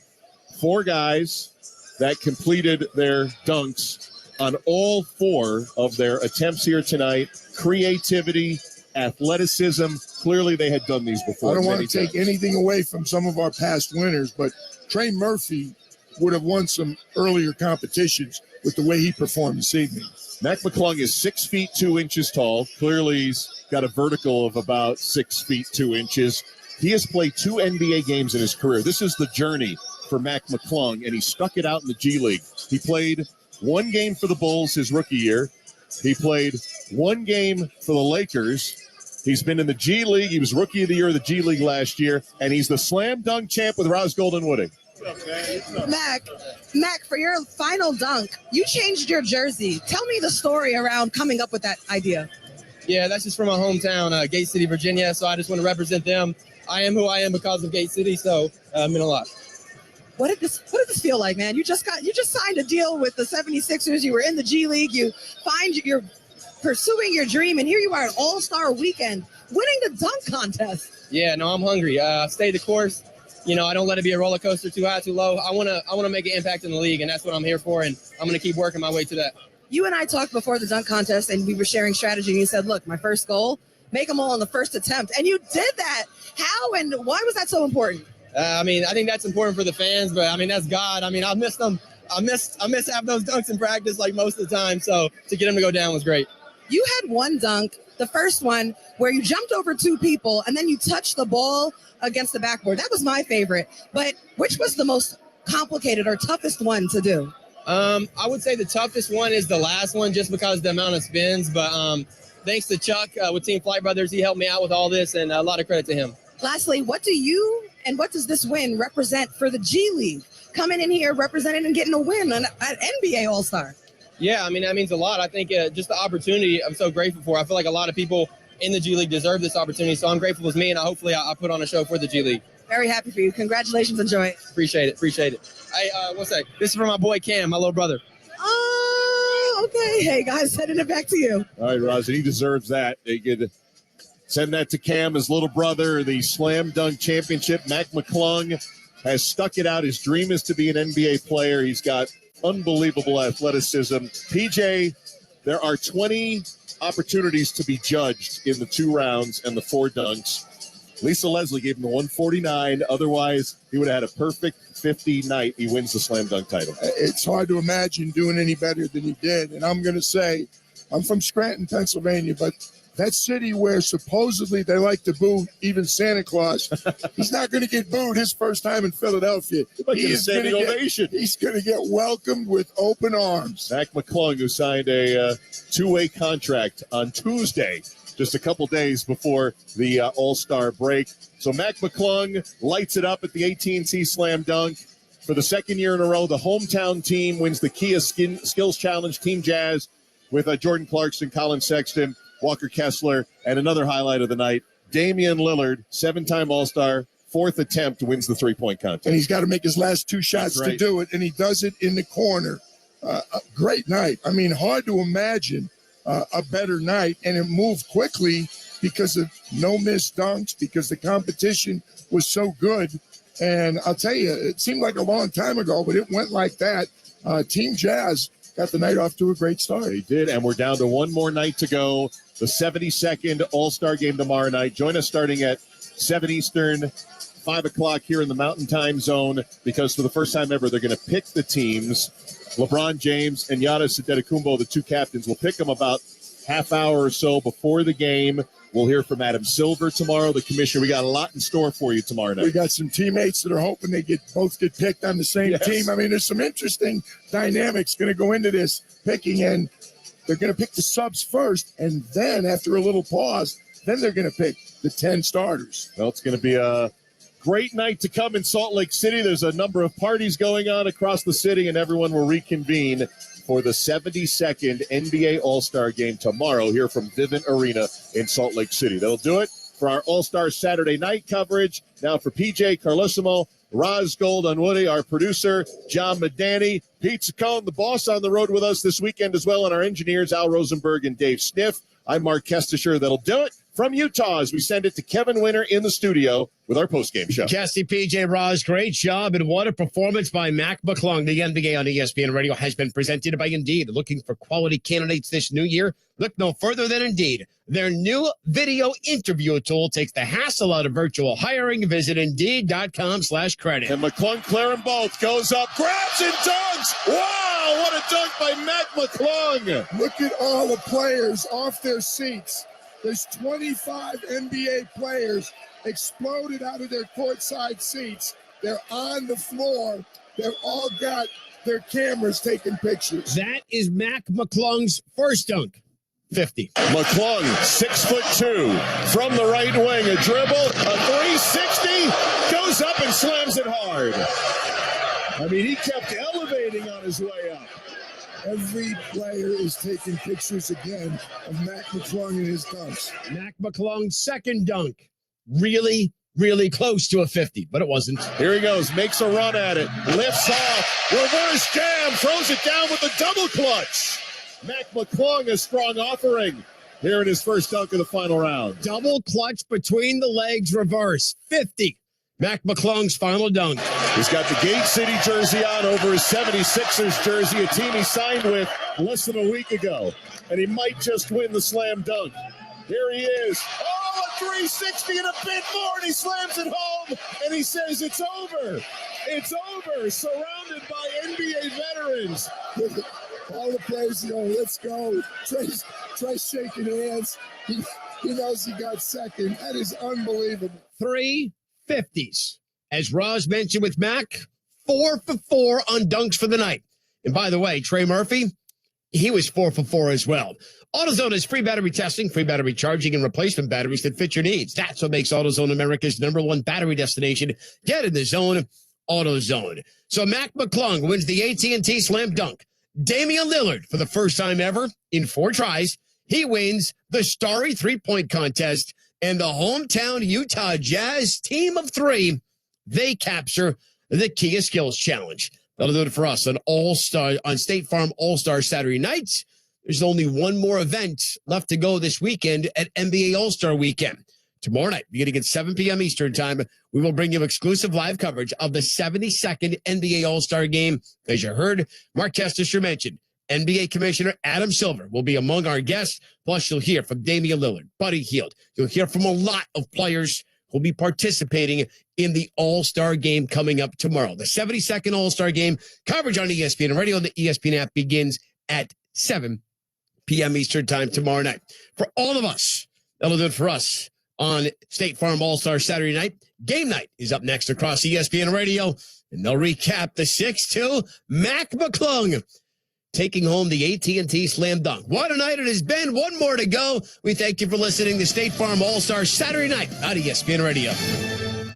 Tomorrow on ESPN Radio, the spotlight turns to the NBA's best. Here comes Showtime with the hammer. Antetokounmpo rocks the rim. Team LeBron and Team Giannis go head-to-head in the NBA's 72nd NBA All-Star Game in Salt Lake City. James, 3, left side. That's good. LeBron James. The NBA All-Star Game, presented by Indeed. Coverage begins tomorrow at 7 Eastern on ESPN Radio. You can also listen on the ESPN app and on your smart speaker. What if I told you, in Iran, women are banned from going to soccer games? Mom, take the ball. I love you. For 43 years, Iranian women have fought back. Police pushed us. Troops. This is their story. The joy was forbidden. What is the meaning of that? That is how they control you. I'm Shimol Yai. Listen to the new 30 for 30 podcast, Pink Card. Available now. Greeny. I believe if he announced today his retirement, he'd be a first ballot Hall of Famer. After 5 years, he's played 6 total. He's only actually been on the field for 5 of them. He would be a first ballot Hall of Famer. Weekday mornings at 10 Eastern on ESPN Radio. Forgotten First with Keyshawn Johnson. Kenny Washington was arguably the best college football player in the country when he led UCLA to an unbeaten season in 1939. His 1,914 rushing yards were a school record for 34 years. He was the school's first consensus All-American. If Washington had been eligible for the 1940 draft, he probably would have been the first overall pick, but he wasn't selected at all. On March 21st, 1946, after an influential African-American sports writer, Haley Harding led a movement to force the Rams to integrate after they moved from Cleveland to Los Angeles. Washington was signed and became the NFL's first black player in 12 years, permanently breaking football's color barrier. The signing happened a year before Jackie Robinson signed with the Brooklyn Dodgers. Washington showed flashes of form that once made him one of college football's greatest players. Washington was elected to the College Football Hall of Fame in 1956. Black History Always. Celebrating Black History Month on ESPN Radio. And I just happened to check my phone. It was like 9 minutes ago, Kevin Durant was traded. And I was like, what? Like, this is weird. So then I text Kay and I said, is this real? He said, yeah, it's real. And I just started laughing. The CJ McCollum Show. Listen wherever you get your podcast. Chris Canty and Chris Carlin are Canty and Carlin. So first off, the minimum you're supposed to be spending for a quality barber is $100. $100? I mean, the dye that the barber is putting in Jalen Rose's head, that must be real expensive stuff, cuz. There ain't no way in hell a haircut's supposed to cost you $100. Ain't no way. Now, I ain't trying to disparage anybody that's trying to get their money. I'm all about people trying to get paid. But $100 for a haircut, especially when you go in every single week, ain't no way, partner. I don't have. First of all, Carlin, you can't chime in on this conversation. But I can. I was at the barber, and I went to a new barber, and they screwed up my beard, so I had a chin strap for a few weeks. But it's not like they're cutting anything else on your head. You have no hair. They have to use a shaver. They actually have to use a shaver that is called the Balder. Oh, that takes so much skill. Yeah, it does a whole lot for your self-esteem as well. Canty and Carlin, weekdays at 3 Eastern on ESPN Radio and on the ESPN app. Jason Fitz and Harry Douglas are Fitz and Harry. I looked at Philadelphia, and I know they have a lot of questions. We have plenty of time to break down the 20 or so free agents and everything that was on the line for them this year. But we started this show by saying when you got Mahomes and Andy Reid, you always have a chance. I don't know that Jalen Hurts hasn't shown us he belongs in that same tier of conversation of the ability to win a lot of football games based on his skill set. Fitz and Harry, weekdays at noon Eastern on ESPN Radio and on the ESPN app. Yo, Pablo Torre here, host of the ESPN Daily Podcast. When you want to go beyond your feed, when you want to get inside the score, when you want to get behind the highlight, there's ESPN Daily. Go deeper into the stories of the moment. Get the exclusive access and insider perspective that only ESPN can give you. ESPN Daily, hosted by me, Pablo Torre. Listen and subscribe wherever you get your podcasts. Shelby previously on the Paul Feinbaum Show. Barrett, Salib. Jimbo's going to have to show that he is a championship caliber coach. I think right now it's clear that he is an average to slightly above average coach who caught lightning in a bottle with a generational college quarterback in Jameis Winston. The Paul Feinbaum Show, weekdays at 3 Eastern on the ESPN app and on the SEC network. It's NBA on ABC time. Dynamic duos. He's unstoppable. How did he do it? How did he do it? And championship contenders. Bang! Never a doubt. This guy is unguardable right now.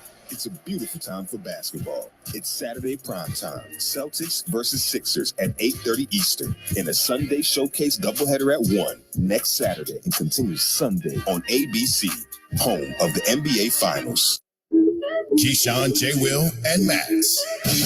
If you look at any quarterback who ever lived through his first 5 seasons, he's chasing Montana and then Brady if he ever gets there. But right now, I don't see anyone through 5 seasons who's done what Mahomes has done. And in fact, even if you take it for its career, if you combine the level of play with the team's success, I don't really have anyone ahead of him other than Brady and Montana. GJ and Max. Mornings on ESPN Radio and on the ESPN app.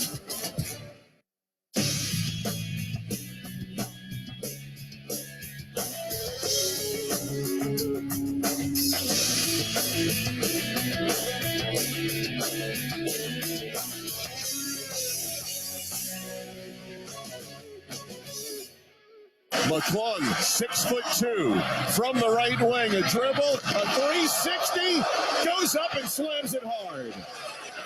I mean, he kept elevating on his way up. Every player is taking pictures again of Matt McClung and his dunks. Jump, man. That's the perfect music right there because that is who Matt McClung was. You're listening to Game Night on ESPN Radio. Check us out on the ESPN app or SiriusXM Channel 80. ESPN Radio is presented by Progressive Insurance. As you heard coming in, Matt McClung. What more can you say about him and how he was able to set things on fire? Everybody, Giannis to Shaq, Donovan Mitchell, everybody in the building. He raised the roof for them. So he definitely was the star of the show tonight. And, I mean, there weren't really any games that were played, but Matt McClung was playing 0 games with how he was out there dunking. I'm Teron Davenport. We got Mike Wells here, and we're going to keep the conversation going about the dunk contest. And I don't know about you, but seeing McClung out there 6'2", dunking the way that he was, that had me more energized for a dunk contest in a long time. I thought I was coming on the show tonight, Teron, and I was going to be clowning the dunk contest. I thought I was going to be making fun of how they need to find something else and replace it to keep people interested in the Saturday night, another Saturday night event. At first I was like, Trey Murphy from New Orleans, it didn't do anything. Then help me out, the big fella from New York, from the Knicks. Oh, Jefferson Sims. Yeah, Sims went in and decided to put his arm through the rim twice on back-to-back dunks. Come on, be creative, and then you're gonna rip the paper when you take it off the net, and it's supposed to have 50 on it.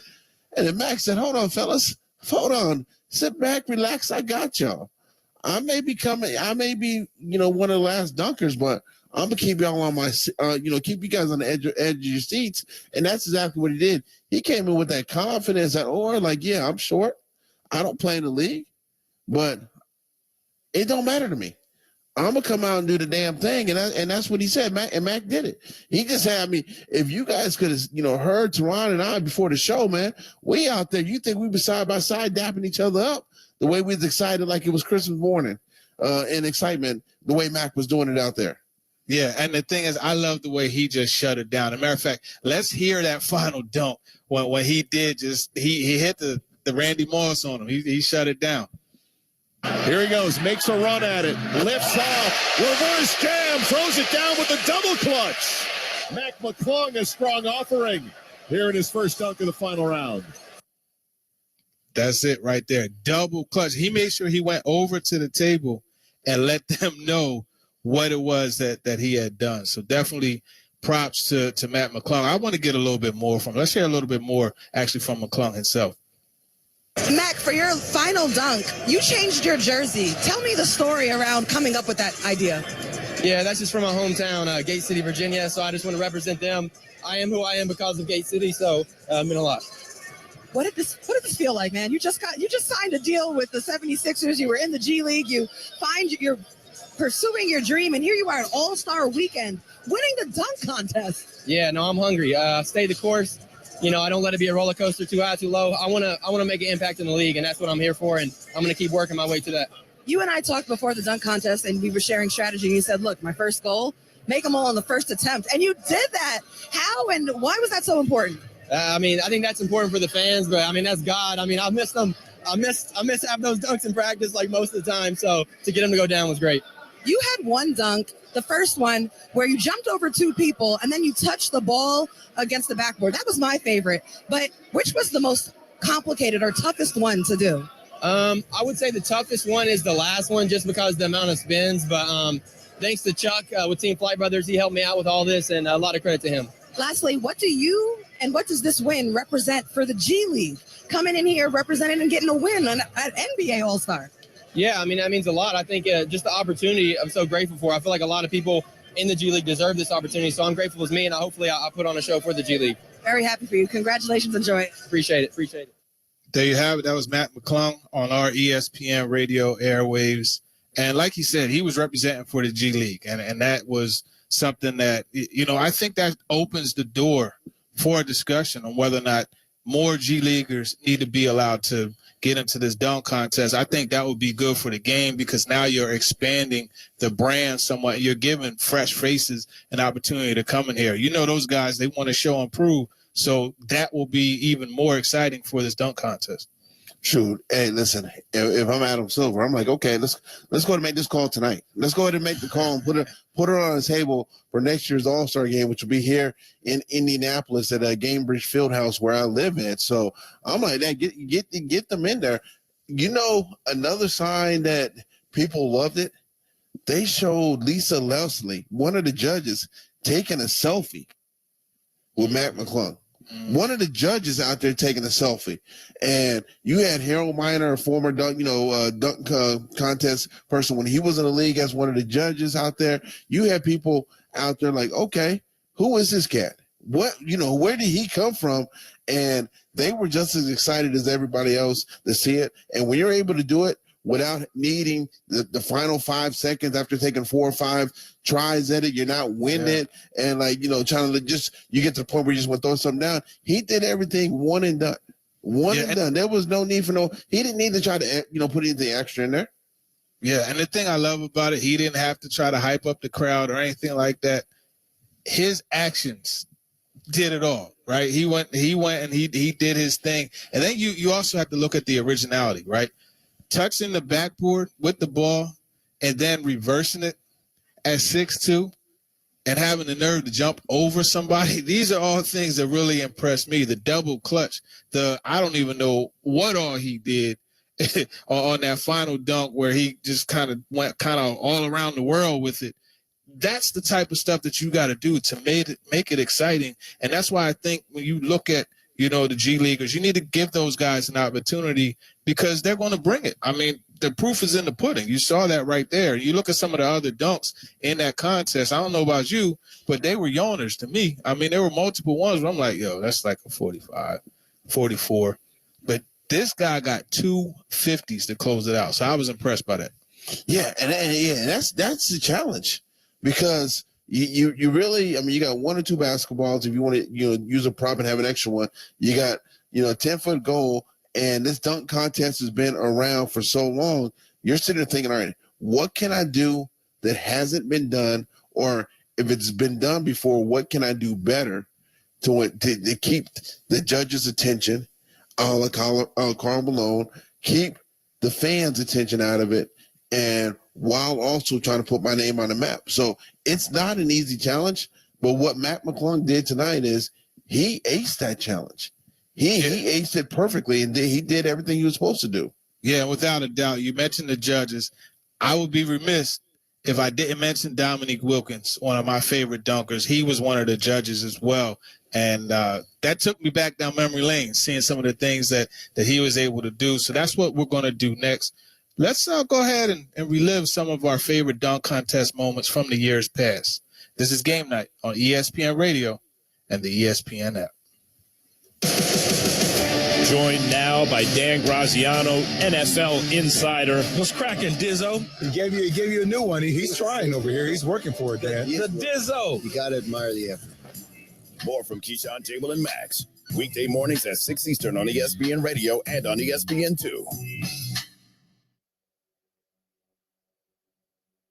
Individuals and businesses with tax problems, listen carefully. Do you feel like you're losing control of your finances? If you owe over $10,000 in back taxes or have unfiled tax returns, we can help you take back control. The IRS is the largest and most aggressive collection agency in the world, and they can seize your bank accounts, garnish your paycheck, close your business, and file criminal charges. Take control of your tax problem now by calling the experts at U.S. Tax Shield and take advantage of the Fresh Start program and new laws that may allow us to negotiate a settlement for the lowest amount possible. Our team of tax attorneys and enrolled agents can stop collections and get you protected so you can take control of your financial future. U.S. Tax Shield offers a price protection guaranteed quote to get you protected today. U.S. Tax Shield is A+ rated with the Better Business Bureau, so call now. 800-687-5192. That's 800-687-5192. U.S. Tax Shield. 800-687-5192.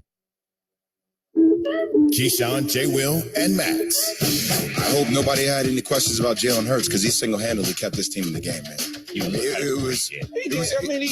what he's been doing all year long. I know, but yeah, he has. But this was on the biggest stage. Yeah, he played his tail off, and even the way he responded after the fumble by coming back the next possession and scoring that next drive, there's no question about what his dominance is within the NFL. When you see him on a quarterback sneak, it's like you hear Al Pacino in that bad speech in Any Given Sunday, right? We fight for every inch or whatever it is. Jalen Hurts on those sneaks, it looks like they got him stopped. Nope, here comes the second, third, fourth effort. His will in the moment of truth is intense. Right? Bench press 600 pounds. Yeah, I mean, it's squat stupid, 600 man. pounds. But you could be physically stopping strong. nobody. He has a will to win. GJ and Max. Followed by Greeny. Mornings on ESPN Radio and on the ESPN app. Even icons have to start somewhere. Before they change the game, they change the colors with every block, dunk, and dime, turning basketball in the South into must-see TV.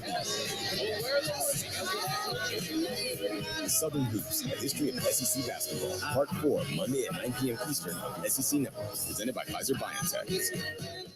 Hey, I'm Field Yates, host of First Draft. Join me and Mel Kiper Jr. You see him in the right game, you think he could be QB1 or should be QB1. And Todd McShay. Once he does, and I assume he will, I think he's got a chance to be a really good starter in the league. And a reminder, this year, every Monday, 2 p.m. Eastern Time, we come at you live. If you want to watch on the ESPN YouTube page, you want to watch on the ESPN app, you want to watch on Twitter, live content every Monday, 2 p.m. Eastern Time, or find us wherever you get your podcasts. Marvel Studios' Ant-Man and the Wasp: Quantumania arrives in a game-changing must-see. Ready? Ready.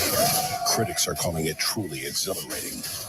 You're not the one with the hammer. It's Thor. We get confused a lot. Similar body types. It's jaw-dropping and unexpected. He's a monster who thinks he's a god. I am Kang! Experience the next chapter of the Marvel Universe. Ant-Man and the Wasp: Quantumania. Rated PG-13. May be inappropriate for children under 13. In theaters everywhere now. Greeny. I believe if he announced today his retirement, he'd be a first ballot Hall of Famer. After 5 years, he's played 6 total. He's only actually been on the field for 5 of them. He would be a first ballot Hall of Famer. Weekday mornings at 10 Eastern on ESPN Radio. For what Don said there was correct. I'll translate what she's really saying. This is my opinion, not hers. Gino, you're old, you're washed up, and I am now the queen. All fun gone. Weekdays at 3 Eastern on the ESPN app and the SEC network.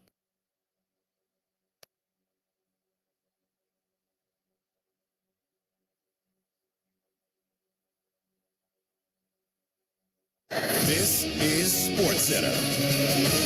I'm Steve Lennox. The 72nd NBA All-Star Game is going to be played Sunday night, Salt Lake City, Utah. NBA All-Stars Saturday night certainly did not disappoint. Team Utah winning the Skills Challenge. Damian Lillard of the Blazers winning the three-point contest. And Mac McClung of the 76ers winning the dunk contest over Trey Murphy. McClung, 50s on both of his dunks in the final round. The Cleveland Cavaliers on Saturday making it official as they buy out the contract of Kevin Love. ESPN's Adrian Wojnarowski reporting that the Miami Heat, right now the favorite to land Love once he clears waivers. The 76ers also to be thought to be in consideration. Brittany Griner signed a one-year deal to stay with the Phoenix Mercury. Diana Taurasi is also going to return for her 19th season with Phoenix after signing a multi-year contract. 65th annual Daytona 500 Sunday.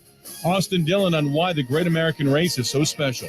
You know, I get fired up for this race. The national anthem, when it fires off and the Thunderbirds fly over, there's nothing like it. Been to a lot of cool sporting events, you know, a couple Super Bowls, the World Series, to watch my Braves.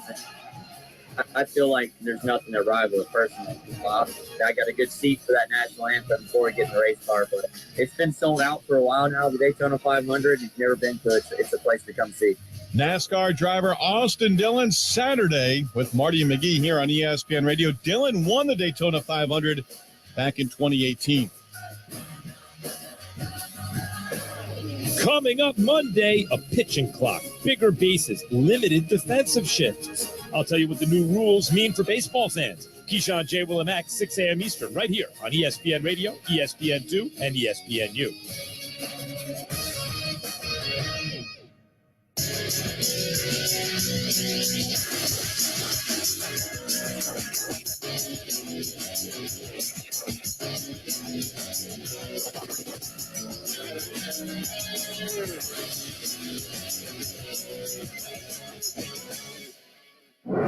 This is Game Night on ESPN Radio and on the ESPN app. He's got the Gate City jersey on over his 76ers jersey, a team he signed with less than a week ago. And he might just win the slam dunk.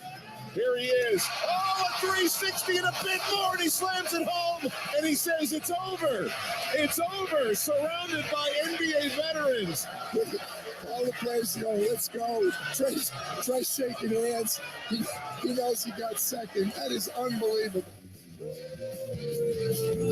There you have it, the call, Matt McClung's final dunk, courtesy of ESPN Radio. You are now listening to Game Night on ESPN Radio, the ESPN app, Sirius XM, Channel 80. We are focusing hard and heavy on the dunk contest. We're going to go and look at some of our favorite moments, but I want you guys to be a part of the show as well.